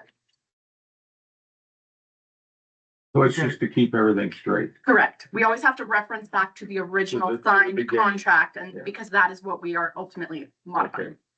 Now there is, you can see the typo in that last, or the second to last line in the subject too, where there's an extra zero, but outside of that. Yeah. It's 2,000 and 0. Okay, well, I just want to make sure that we have our dates straight on this, because if you go down some of your other deals, you got a 25 and 26, and you got 26 and 27, but the top said 24. And I just wanted to make sure that we're all, Absolutely, yeah. No, what you're adequately noting is just the term of the overall contract. And then the amendments, like Danielle said, are what we're bringing today, and that would cover what's going to go into the next year. got it. Okay, question there, thank you. It's fair. Okay, my question is, you're pulling these funds out of the, the 10,754, the wraparound.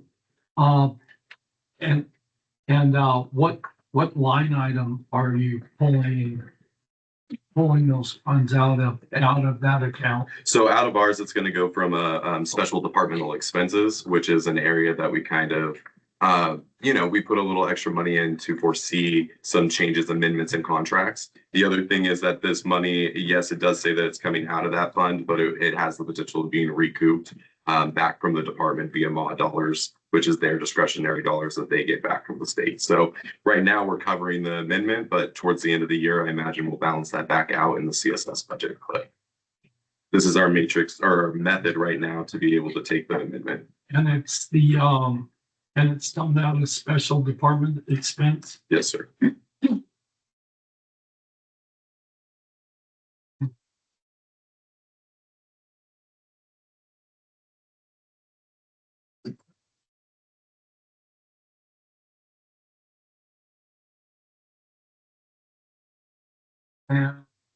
And you're anticipating on getting some money and to go back into that special department expense?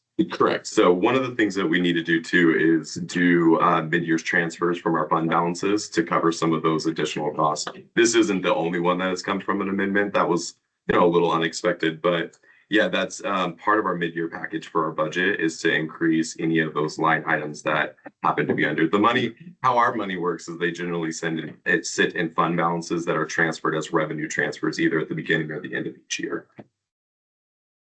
Okay, yeah, because I mean, in that line item, there's not enough money to cover that. Okay. Noted. And right now. And that's probably something that we identified. I haven't looked in our list for mid-year changes, but I'm pretty sure we did identify an increase in our special departmental expenses.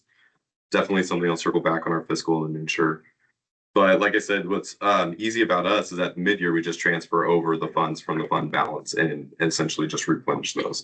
So RAP is ran out of what's called the 400 fund and the 600 fund, which are sub-protected services accounts within our realignment accounts. It's technical. My fiscal team is generally better at explaining that to me, but both of those fund balances have, I can't tell you the exact amount, but they're a realignment, so they're pretty high in amounts. So those are generally what we pull the funds. In your overall budget, you've only used 35% of your overall budget, but in that line item,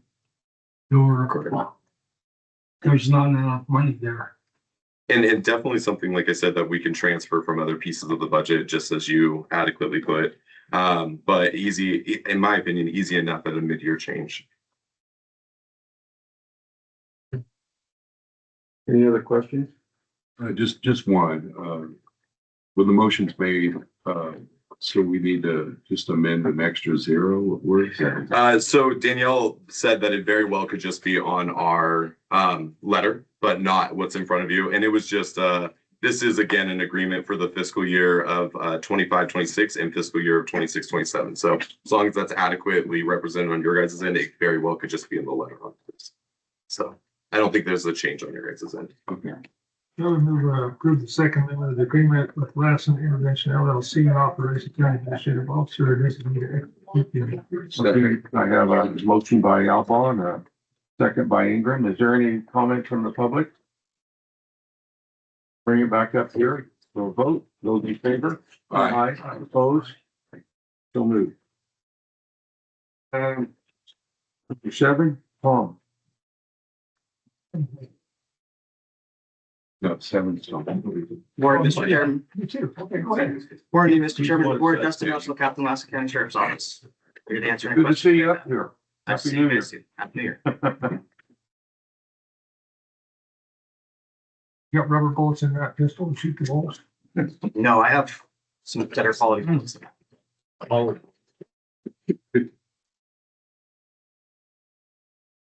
So explain to me what this is for again. Okay, so the safekeeper, I'll explain the safekeeper Yeah. scenario. So when we have somebody that's housed in the Lassen County Jail that's beyond our capacity, sometimes that could be a medical situation, but for the most part, it's a security problem for us. So we have somebody that's highly sophisticated, very dangerous. So the typical scenario we see is somebody commits a murder in the High Desert State Prison as an inmate in CDCR. They parole on their current case. They're pending their murder case. The murder occurred in Lassen County. So they get the parole and get moved to our county jail with the most sophisticated of the people in a high security prison. So once we get those people in our prison and kind of identify the fact that we don't have our staff can't handle a guy like this, he's dangerous, one of us might get hurt. Then we do the safekeeper program is a mechanism in place for us to kind of petition CDCR to house the person on our behalf. And then we pay them to do that. So in the circumstances that we typically have with when the crime occurred in the state and then they come to us afterwards, what's been happening is we pay the state to house them for us. The state pays us back because it was a state problem in the first place. So it's been a zero balance situation. So they made this new contract because they upped their daily rate from $79 a day to $93 a day. And so initially when Lieutenant Foster wrote this board packet, it was going to look like $14 a day. We were going to have to eat in the interim of not being able to up our rate for reimbursement to CDCR. We were thinking we were going to have to do that on the back end, but Thursday or Friday this last week, we got an email from this CDCR management unit coordinator, the person that coordinates all this, and let us know that they aren't going to do that. They're not going to charge us and then only let us charge them back the 14 less. So they're back to a zero balance situation. So they're going to, in this, it said we were going to get $79 back a day. They're going to charge us 93, but that's no longer going to happen. They're charging us 93 and we'll get 93 back. So it's a zero balance. In a situation though, where this wasn't a state inmate, we recently had one. He was a Hungarian national. He was destroying our facility. And so I started the safekeeper process for this individual because anything he had access to, he was breaking.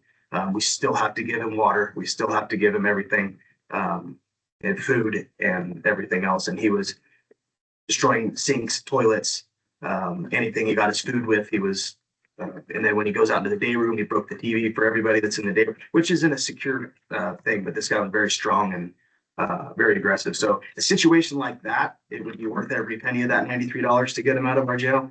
But we would incur that whole cost if it was a situation where the person didn't commit the crime in the state prison. We don't have him any longer. He's probably back in Hungary now. That's good. Yeah. You call up ICE and they come get him, or?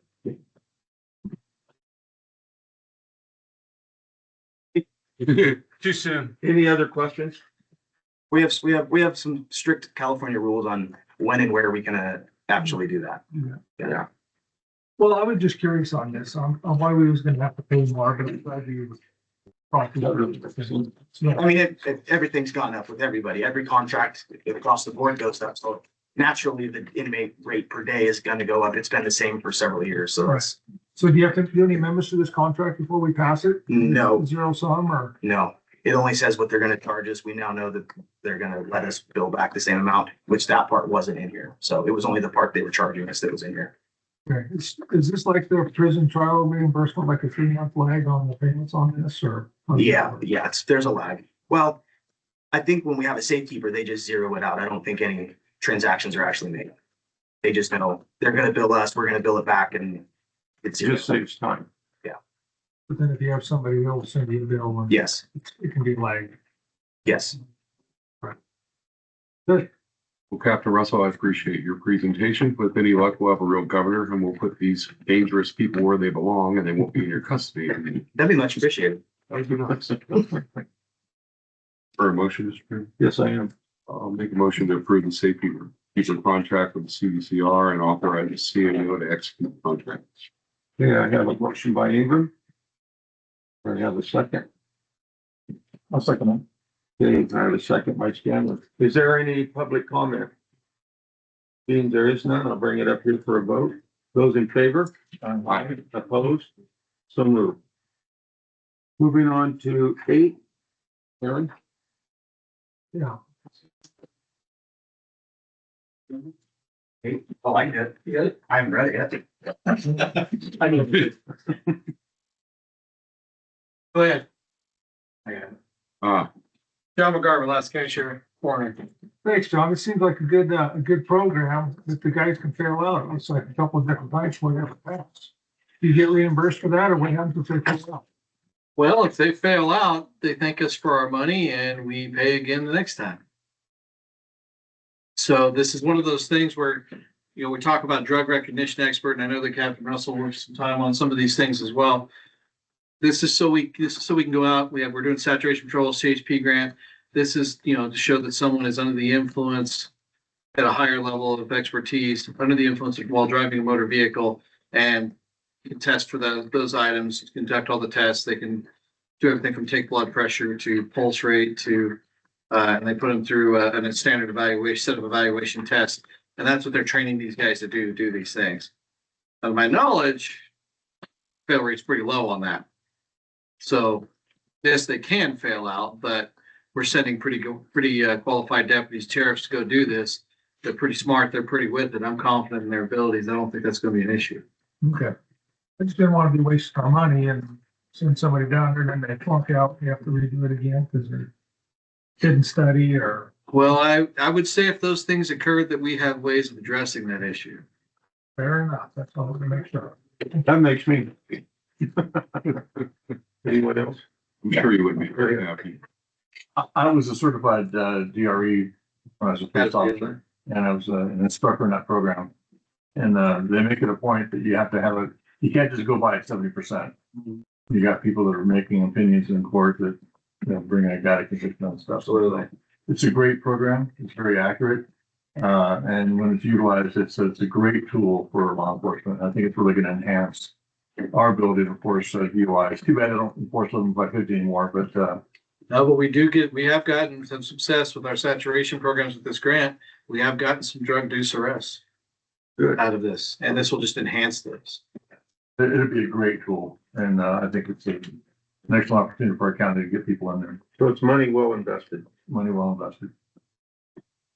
Safer roads, safer community. Yeah. I'm looking for a motion. And John, what line items is gonna come out of on your, So this is the Budget. CHP grant that we allocated for that I was here a couple months ago. And we had to add to our expenditure lines. We had a way of accepting it, but not spending it. So that's coming out of, it's backfilling some of our training and costs on those areas. And then, it's coming out of your training line? sir, yes, sir. Coming out of that saturation agreement. Yes. But we have to bill back for reimbursement on that. So initially it'll come out, but we have the reimbursement that we do for this course. Good job. I like that. Mr. Chairman, I'd like to make a motion to approve the training expenditure for DRE. Okay, I have a motion by Scanlon and a second by Alba. Those in, any public comment? Being there is none, so bring it up here. Those in favor? Aye. Opposed? So moved. Oh, this one isn't mine, this one. We're gonna move to department reports. We're tagging out. Morning, Dustin Russell, Lassen County Sheriff's Office.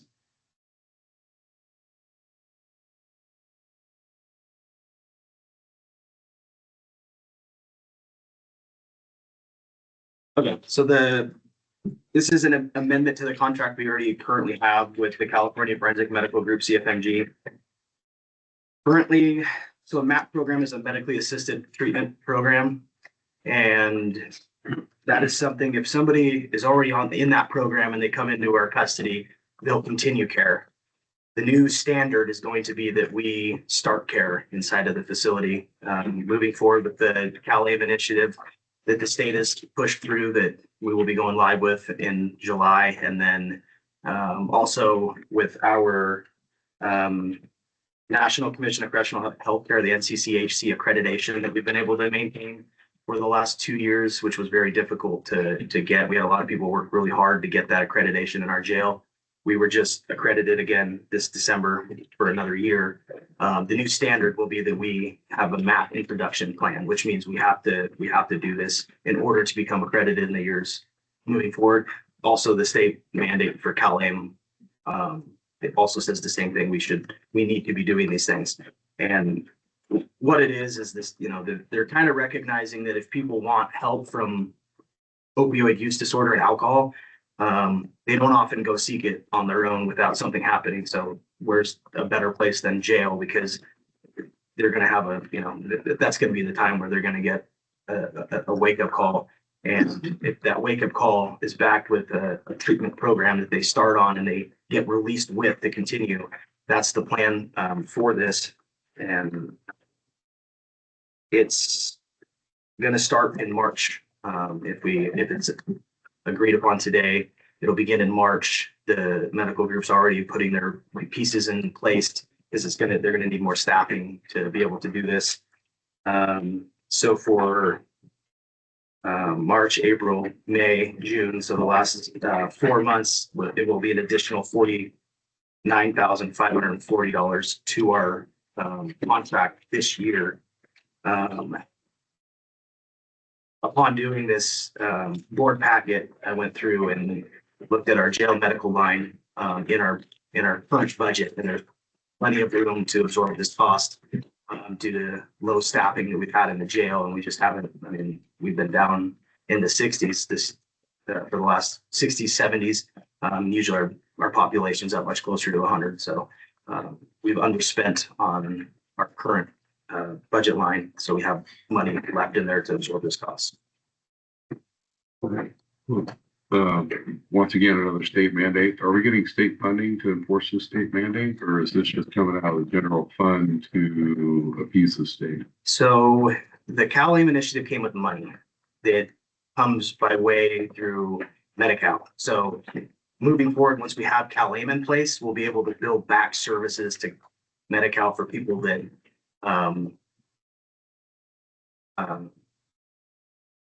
that are qualified to get it. Other than that, yes. And probably a good majority of your inmates are on the. Yeah, and then there's also going to be a mechanism also when they're the last 90 days that they're in custody, we'll be able to build back all of those services to those people, even if they're not, just the way that it's set up. So it's going to be interesting looking at how this CalAIM is going to get money back for us, because it looks currently like we'll be getting back service money for things we've never gotten back before. So it could, in the long run, we could get ahead with CalAIM, but we're not really sure until there's only a couple counties that have already began this. They went live with CalAIM and are able to bill towards Medi-Cal. But they did put in more of a mechanism for us to build more things to Medi-Cal than we've had in the past. And that's part of the CalAIM requirements for reintroduction into society with inmates in their last 90 days to get them the resources they need to succeed. Yeah. Mm-hmm. And it's been working really well. We're not live, but Tammy Swayze at our jail she's our release coordinator, and she's doing a phenomenal job of connecting people and doing handoffs, and people get picked up from our jail from other county entities and crossroads and things like that if they need housing, and they have, they kind of have the pieces put into place for them to succeed. And they're not just kicked out the door with a bag of clothes like we traditionally do. Right in the bus ticket. Yeah. Awesome. Mike? Yeah, I think it's kind of a no-brainer, but I just want to say congratulations to you and your staff for getting national accreditation on it. That's a third achievement. Thank you. Good job. Aaron? Yeah. Two things. One, I think you're being optimistic if you think you're gonna get ahead of the state, as far as the funding goes, because they're gonna turn around and they're gonna screw it somewhere. So just be cognizant of that. It's been my experience anyway. And then, so what happens, I mean, I agree with Mike, congratulations on getting your accreditation, but what happens if you lose that? Is Cal ain't gonna pull back their funding sources and we're gonna be stuck eating the whole thing? I mean, what happens if you lose your accreditation? It's basically if we have any incidents that happen at the jail and we meet the requirements for the top standard that makes us accredited, we're showing that we're doing what we need to do. If we lose that accreditation and something bad happens medical wise, and they can be say, well, you could be doing all these other things to become accredited, but you're choosing not to. So we're not providing the best care that we could. And I think it just puts a price tag on our head a little bit if we lower our standards.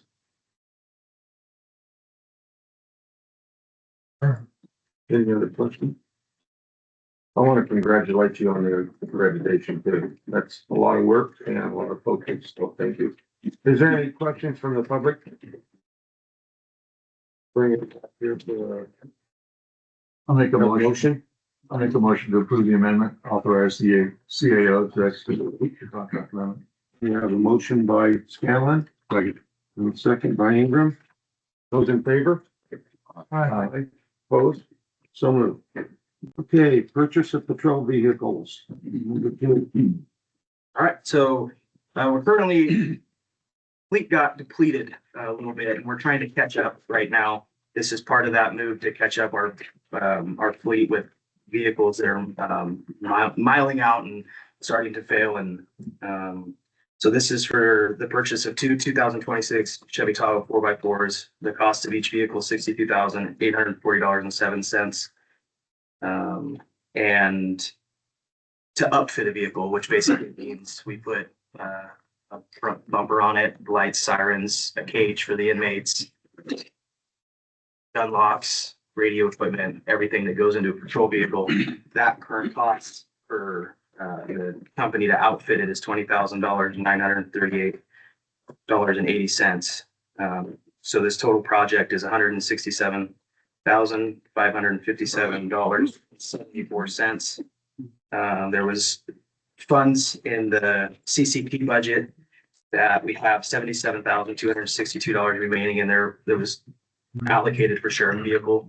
So we'll utilize the rest of the remaining money from that budget and then the balance in $90,295.74 that we paid out of the sheriff's patrol budget, which we budgeted for patrol vehicles out of that money. Any questions? How many miles do you get out of your patrol vehicles on average? 200? No. They don't last that long with what we do. We have, if we get up to 150, we start seeing some significant issues. And to put people in a vehicle that has that high miles and have them drive over 100 miles an hour is inherently not safe. So we start noticing things. We just had our jail vehicle do this at 70 miles an hour, whatever it was on the highway, where you go into a death wobble scenario. So we start looking at how many miles the vehicle has on it and how much are these repairs going to cost. And most of the time, the repairs cost more than the vehicle's worth. And so we don't move forward any further with that vehicle and they get replaced by another. But our motor pool does a great job of putting in, everybody knows when they need service, they get serviced every time they need to. They get put up on the lift anytime somebody goes out a Shin Ranch Road or someplace that it's not good for a vehicle, and they put it up on a lift. They do a good job maintaining them. We do as good as we can to keep the vehicle on the road as long as we can. Do you have a four-wheeler or side-by-side to go down Shin Ranch Road? I'm never taking a pickup down that road again. That's a rough four-wheeler. Yeah. I've been down there. Yeah. Any other questions? What line items were you taking that out of? On the 38 5.5 warranty. I don't have the line item for the CCP budget, the line number.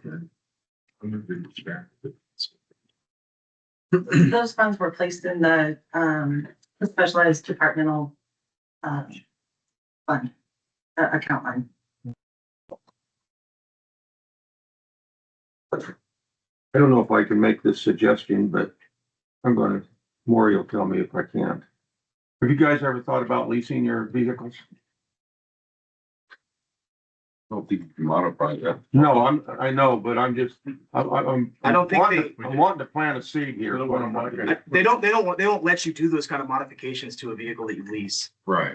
And most leases have a mileage constraint that will probably oust. Because, Oh, yeah. And then there's what we do to the vehicles as we drive them. Okay, say no more. okay, Well, I mean, 75% of I'll bring Lassen this County up. is dirt or I'll come see unmodified you. or unimproved roads. So yeah, we talked about Shin Ranch Road. If I had to send a deputy down there in a car, I mean, we used to do. you some won't get ground the car base. back? Oh, we will somehow. Leasing just, it's not cost effective. Borrow that Wolf helicopter. I ever find. We are looking at a solution for getting down our upfitting costs though, because those are going up. So we got this one down from where they were at, but those costs are getting Right. pretty high, and we're trying to modify. The card prices, we're getting those out of the best price we can get them for, so. And generally, the people that head us up for fleet management want to talk to us about that kind of stuff. When we say sheriff's department, they're like, we don't mean that. And then we say, okay, the people at the landfill, and they're like, oh, we don't mean those either. And so what do we mean? I'll come see you. Okay, you're welcome. And the sheriff. Yeah. Hey, I'm looking for a motion. I'll make a motion to authorize the purchase. Okay, I have a motion by Scanlon and a second by Alba. Any public comment? State your name. Chris Mancino, Lassen County Veteran Service Officer. For most of you who don't know, I used to be the road department radio tech, and I did help the sheriff's department with some of their gear. When you're talking about a standardized vehicle that now has an extra 3,000 pounds for cage, bumpers, radios and stuff, that generally goes above and beyond the regular working workload of a vehicle. And then again, as the sheriff said, when we start hitting our county roads, which are, again, as much as we can maintain them, they still cause a lot of shock and vibration on these vehicles. So that's one of the reasons why we're not seeing potentially the same type of mileage that other counties do. This is just me as a non-peace officer, but a person who understands what the vehicles are going through. Because we had the same issue when we were in the radio department with our vehicles going up to the peak. Okay, thank you. So I'll bring it back up here for a motion or a vote. Those in favor? Aye. Opposed? So moved. Okay, probation. Good morning, Mr. Chairman, members of the board, Madam Clerk. I'm here today with a new position. If you'll remember, when we went through the budget process, we have this budgeted within our budget, and we approved the position to be funded. The one thing that we didn't have was the job description. So we made the job description and we sent it through the LCMPA to get their approval, which they did. They had a couple of questions. We answered those. And we were able to get their approval for that. And now I'm bringing it here before you to get the final approval. Thank you. Any questions? How come you have one of these before? We have not had one of these before. And for 13 years, I've been working on our organizational structure, trying to make sure that we have promotable avenues for each one of our positions, to make sure that we have everything that we need, in also looking at what the cost is, to make sure that we're the most effective that we can be. And what I've learned is that currently we have executive assistants. I think we have one in the probation department, and I believe there's one in the district attorney's office as well. And those executive assistants, they wind up being a second and third line manager for the majority of my department anyways. There's been more times here recently that I'm not available and our deputy chief is not available. And it's our executive assistant that truly is making some of those decisions. And they don't have the necessary authority to be able to make some of those decisions. And so what this does is it makes that third line management position there so that they can come and present to the board, so that they can take my vote at the Community Corrections Partnership meetings and also run other Brown Act related meetings that we have. Currently, it's just me or my deputy chief that are doing that. And it's not functional all of the time. Well, I have to say, give you a kudo here because you're very up on running a very effective department. Well, thank you. And That comes from our employees. We have an amazing team of people. We really look at our hiring practices to make sure that everybody's going to fit in. We have a family style environment. We laugh together, we fight together, and we work together. So that's one thing that I've been very adamant about, is making sure that we have a good environment, because I think that culture really does maintain our staffing. They feel appreciated, they feel important. They all have a voice and kind of heard. We've made changes based off of different one-on-one meetings that everybody has. And yes, I do have one-on-one meetings with everybody in our department.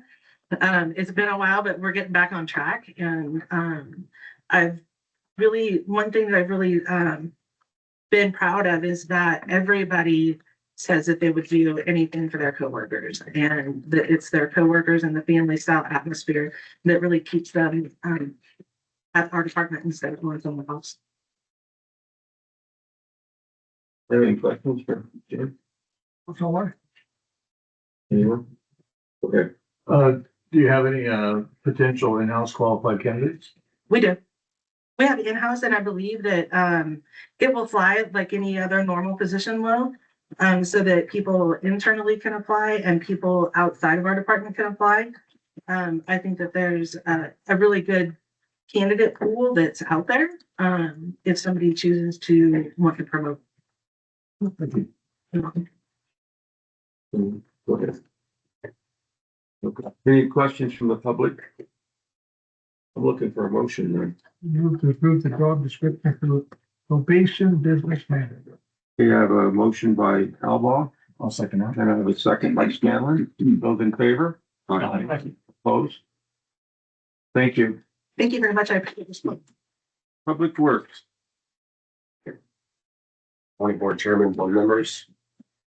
This item is a design build process that we started approximately a year ago. It's a little bit different than a typical design bid build.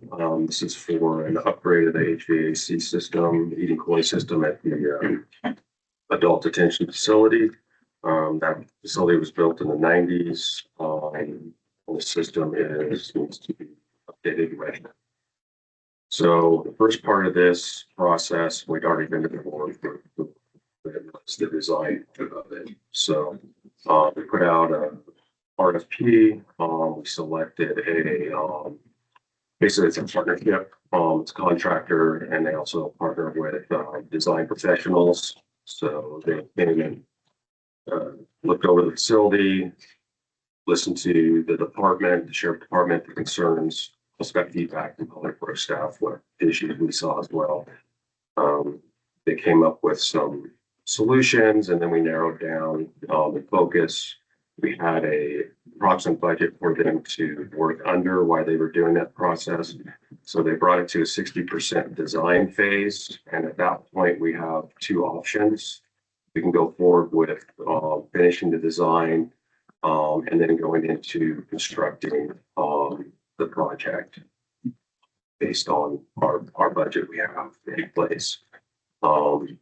If we're not able to do that, if we're not able to agree on the price, which we have already, we can just have them finish the design to 100%, and we can either go not do anything from that point, or we can go out to bid and do it in a traditional way with their project out, a contractor to do it that way. There's some advantages to doing it this way. There's a little bit more of a partnership with the designers and the builders. There's some incentive for them to have some internal cost savings so forth like that. So, we are recommending that finish the design and then go into construction with the MCOR, which is the firm that's, been working on this so far. Go ahead. I know the AGL's been needing an HVAC upgrade for a long time. Are some of these funds coming from the realignment funding It's mostly to get this funded? COVID funding. That's been, we've had, that's gonna be used for this. I can help with this one. Samantha McMullen is out this morning, but she did give me a call regarding the specific item and the funding. $1 million of it came specifically from COVID funding. The remainder was supposed to come from additional COVID funding. However, we all know that story. It was pulled back. Jason Vial's Community Social Services Department will be supplementing the additional funding that is needed to complete this project. The additional 1,239,700. So 1 million's coming out of our COVID one-time money Correct. and the rest From Jason's coming department. from, Yes. ouch. Okay. You're welcome. Mike, just to verify, it's not the same contractor that helped us with the courthouse? No. I'm good. So the amount is, the 2,239,700. And that's to get the system, designed, built and up and running. Yes, so that'll take us from the 60% to the 100% for, the construction documents. And then, also take us all the way through construction and completion of the project. Right.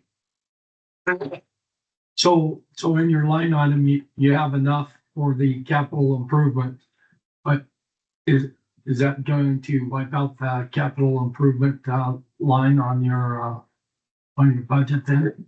This is not my budget it's coming out of. I'm just facilitating the project. As Daniel just explained, it's coming out of multiple other budget units.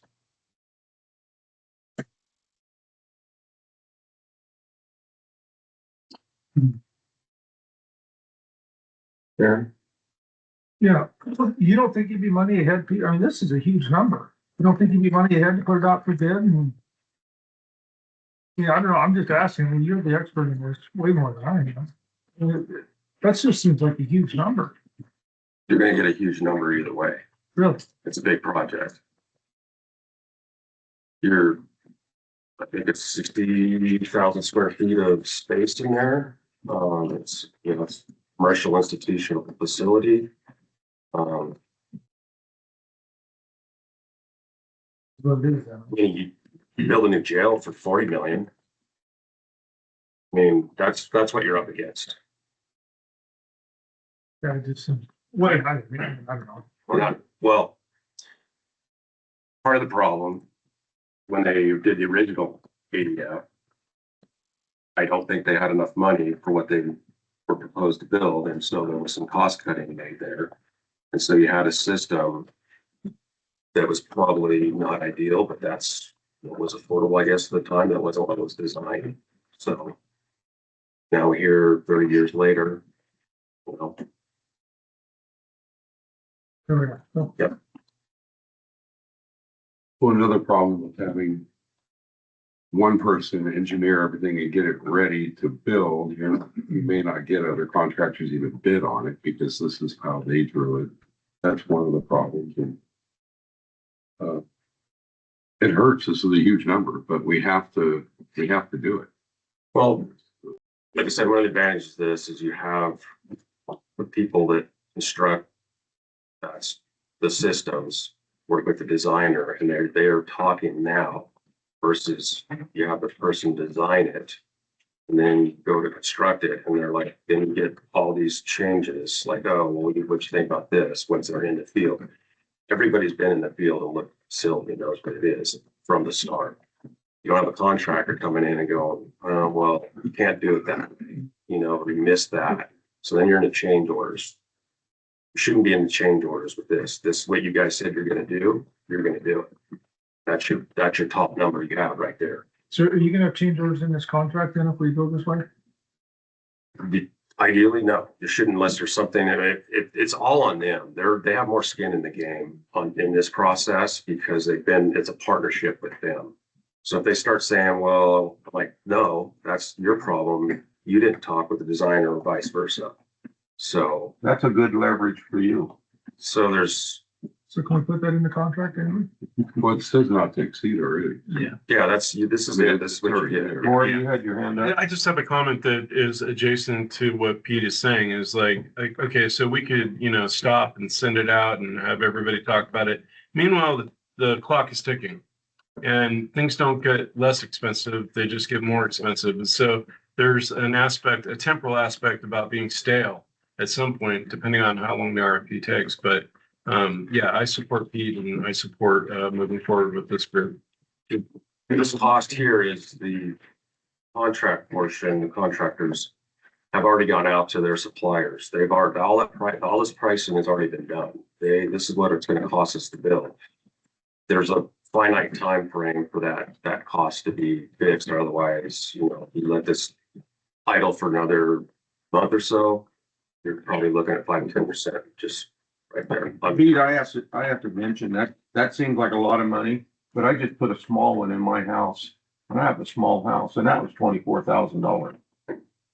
So, and the savings that's gonna come back to the county for the cost of the operation of this, that's something we have to look at too. So, Well, I'm happy with this. there's also some potential health safety things to consider, both for the employees and the folks that are incarcerated there. So they're in the care of the county. Yeah, from a risk management standpoint, that's a great point. Yeah. If the capacity to heat and cool it correctly, puts a strain on both staff and staff having to deal with complaints that are valid that could be sued for as well from the inmates. Any other questions? I just got another comment. Okay. Anytime that you're dealing with corrections, the price is gonna go up because there's safety and security of the institution and the customers that are in there. So, there's a lot of times, that you should be able to just get in there and take care of the project and either there's the inmates aren't cooperating or there's so much to do it to be able to just do a simple project that it's gonna drive that price up. Go ahead, Mike. Just one fast question. Dual system, heat down there. Yeah, so the current system for the summer cooling is basically an evaporative system, small cooler. The control system is basically non-functional. To make it work, they're physically going up and doing controls on the rooftop and other places. So it's just deteriorated. Lack of maintenance, et cetera, over the years, or just functionality of people, outside folks that probably shouldn't have been working on it, doing stuff to it. So that causes, you don't have good air turnover, so you're just pumping in the summertime, a bunch of humidity in there. So it's not only hot, it's really hot with humidity. So it doesn't have true AC cooling. This system will, so it'll be a true heating and cooling system. So a lot of the infrastructure there is still going to be maintained and used. The control system will be completely replaced and updated with current technology. So you have a lot more control over it too. You're basically going to have that digital front end on it to monitor all your space and stuff like that. So it will be a vast improvement over what's going on there now. Mr. Chairman, I'd like to make a motion to award Lassen County Adult Detention Facility HVAC retrofit project to MCOR Services, Mesa Energy Systems, And authorize the Public Works Director to execute an agreement with M4 Services Mesa Energy Systems Incorporated for amount not to exceed $2,239,700. Second. I have a motion by Cantlin and a second by Ingram. Any comment from the public? Yes. I think it goes without saying that Pete and I have worked on this project, and Captain Russell has had to join in on this project probably 7 years now. So it's great to see it moving forward. I want to thank Pete, Kayla, and all the people that have worked on it from his department. This is, Sam, Jason. There's a lot of people who came together to make sure this is much needed, and we definitely appreciate it. So thank you. Anyone else from the public? The public. Yeah, under discussion, I want to say thank you to Pete for bringing this forward. I mean, from reading this last night, I was a solid no vote. You corrected that, and explained the justification for it, and I appreciate that. And Danielle, I also want you to thank Jason for it, for this is community work. This is staff, different departments working together for the better cause. And I just appreciate that. And so thank you guys for doing that. Get this all to work for the guy sitting by. I'm sure be happy to give it to her. Okay, I'm putting it to a vote. Those in favor? Aye. Opposed? Thank you, Pete. Thank you for all your hard work and everyone else involved. Okay, we're on to number 5, Lassen County Board of Supervisors rules of procedure and resolution. Mr. Chairman, this was, there was an ask to put this on. It's sort of an annual thing, semi-annual thing. Correct. I think it was Mr. Alba that requested it be on. You have the attachment, which is the current procedures. That I yield the floor to the board. I guess I should say that I have floated out the idea of 2 meetings a month. My team has 0 so far, so I don't know. The reasons being for the 2 meetings a month is we have outside counsel. They need to travel. It's very hard during the winter months. We have a lot more capabilities during those times with Teams meetings or Zoom meetings. Also, if ever they were to go under and there was no more Princess Long, it would be easier to solicit outside counsel with 2 meetings a month as well. So it's been a mixed bag. We've talked to department heads about it. That was sort of a mixed bag. There was comments if there was a pledge to be timely during meetings and to really try to step it up and get through them. If they were longer, they might be amenable to that, but there really hasn't been a strong support or strong against the idea with staff and department heads. So it really ends up being kind of the 5 of you that whether you want to decide that's a good idea or not idea. Now, it also has been floated out that when the agenda supports, so we could sort of bump individual meetings as we see fit. That's one way to go about it. That's probably a lot harder on the clerk's office to not have some secure certainty about frequency. Anyway, that's the one thing I would add to this discussion. I don't know if that's even what's contemplated in Mr. Alba's need to talk about this, but that's one thing I just add to the mix. With all due respect, Mr. CEO, this is not H5. Oh, sorry, did I get ahead of If we myself? were on H6, I would see this being more appropriate thing to discuss. It all ties in. I'm sorry. It all ties in. It's not in the rules of procedures with resolution 20-047. Yes, I get corrected all the time. It actually, towards the bottom, it gives the frequency of the meetings and stuff. That's why the CEO is addressing it. Yeah. The days of the month, location. Okay. Yeah, that's all it is. You have some comments, Aaron, since you asked us to be put on the.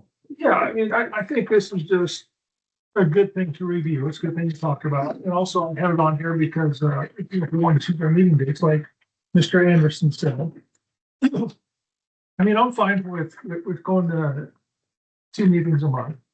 And then doing special meetings if we have to get the business done. Like I said, I don't know how to affect staff, but and you got the sheriff and the deputy, they're sitting here half a day. And they do that 3 times a month. That could be another half day deputy animal control. I mean, I don't know, I can see it going both ways. I mean, it's nice to be done by noon and get about my way. But if you gotta come over here, why not make it a day of it? And so personally, I'd be willing to go to try 2 meetings a month and see what happens. You know, the other thing that I put on here, I called this for was to, it delineates in here how to get an item put on the agenda. And anyway, so I just wanted it so everybody could have it, how to run a meeting. And if we are gonna, pass this today, I guess we'd have to come back and change if we did go to 2 meetings a month. And the other thing of it is in here, if you wanted to, for a special meeting, you know, you can do it in writing, including facsimile, transmittal, and does facsimile transmittal, does that include an email, or is that just a fax? Well, I think strictly speaking, we do facsimile, but the simple amendment we consider email. I think I put that in there, 'cause that's the, we have to do all this computer stuff now, so. Well, and facsimile is kind of a bygone technology. Thanks very much, yeah. Maybe we can exchange that out or add it, in email. Yeah. Request. We can amend that. Okay. Okay. Are you done? Yeah, that's what I had something else. You were done? It was something- Yeah, well, since we're on the topic and I wasn't here for that meeting, I know our contract with Chris Long is 3 meetings a month. This was, of course, before Mr. Andrew took over at the helm. Some of my constituents had seen that meeting and they want to see us working more rather than less. I would definitely be in opposition of meeting twice a month. If we could squeeze it all in 2 meetings a month, we've had instances where we didn't need a 3rd meeting. Well, then, do the way it is. That's definitely the way I see it. I mean, me and Mr. Albaugh, we travel the furthest away, and I don't mind driving into town. If we can get everything in 2 agendas, cool, but I wouldn't be in favor of changing our laws down to 2 and then doing a special 3. It just doesn't make any sense. We have a good system now, so. Right. I would prefer to keep it the way it is now at 3 meetings a month. And then if, you know, it's easier to say, okay, when you get through the first 2 meetings, if there's not a need for a 3rd, you can cancel that. Just leave it the way it is and operate that way, as opposed to putting on in writing, we're gonna go be down to 2 and then having to add a 3rd on a special. The other thing is, I mean, look at the time right now. We have other meetings. I've got another meeting at 1 o'clock. Yeah. And if you condense the meetings down, I'm never gonna make those 1 o'clock meetings. I'm already getting hungry. Anyway. You're gonna eat on the run, is what you're saying. Yeah, if I can at all. Yeah. So I think it's, from a timing standpoint, it's better to, for me, it's better to keep it at 3 meetings a month. That's what I would prefer. Yeah, I want to keep it at 3 meetings a month. I have to agree, you know, it'd be nice to go to 3 meetings. It would save the county some money. I mean, we go to 2 meetings. But public perception is a huge thing. And we're all voted servants for our community. And part of our job is keeping our community happy. And that's something we need to think about, so. So, Mr. Chairman, with clarification, you're in favor of 3 meetings instead of 2 as of last time we Yeah. watched the meeting? You know, it's real easy to say, you know, we don't have enough stuff on the agenda, let's just skip next week. But it's the perception of saying we're only gonna do 2 meetings a month, and then if we need to, we can do a 3rd one, has a lot different effect on our community than the first one. So for that reason, I'm in favor of 3. Do we need a motion on this or just? Oh, sorry. Well, as I understand Supervisor Alba's request to amend the, To add email to the one section. yeah, I think that would require this coming back, so it can be under consent, but if it's just a simple, you know, adding facsimile and email transmission for those requests, that way it is formalized and approved. That way now we're getting into the 21st century, you know, damn. We're going to email the clerk's office for anything that we want on the agenda. That's an option, That's one option.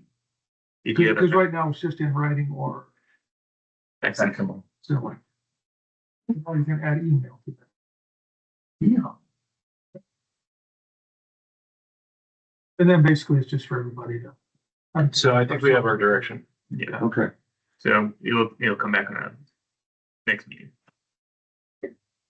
Okay, taken care of. Number 6, you have any information for the board? I don't have any information for the board. Just want to wish you all a happy new year and hope it's a healthy and good one for everybody. And I'll see you next week. Okay. I have one request. Could we get Sam Williams to take a picture of the board? I can do It's that. a new year. I can do that. I figured you could. And maybe I'll get our IT guy to take that tow line down. I can take that down. That's why you wore the brand new suit today. That's my Christmas present, buddy. That and a pair of old Levi's. What did you guys want to do? Just be up there or? Your preference? That's typically the shot. Yeah, yeah. Maybe if you do it for that, I'm gonna take a 2-minute break here. Okay, I'm good with that. Are we recessing? Is that what's happening? You were recessing for 2 Yeah. minutes. Okay. We'll reset. Well,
Sorry.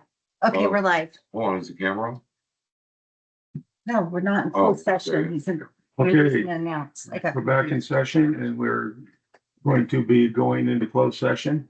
Do we need to have Andrews mention what we're going in for? It'd probably be best. So, as mentioned earlier, the remaining closed session items had trailed at the end of the meeting, so the board will be meeting, on the following closed session items. Item number 3, conference with labor negotiator Andrew Pleck, bargaining units are Lassen County Peace Officers Association and United Public Employees of California. There is also, the next item is a threat to public services or facilities pursuant to Government Code 54957, consultation with John McGarva, Lassen County Sheriff's Office, and Silas Rojas, Lassen County Emergency Services, and then time permitting, employee performance evaluation, County Administrative Office. Thank you. At this time, we will go into closed session. Mr. Chairman, with respect to Silas's time, can we do 4 first?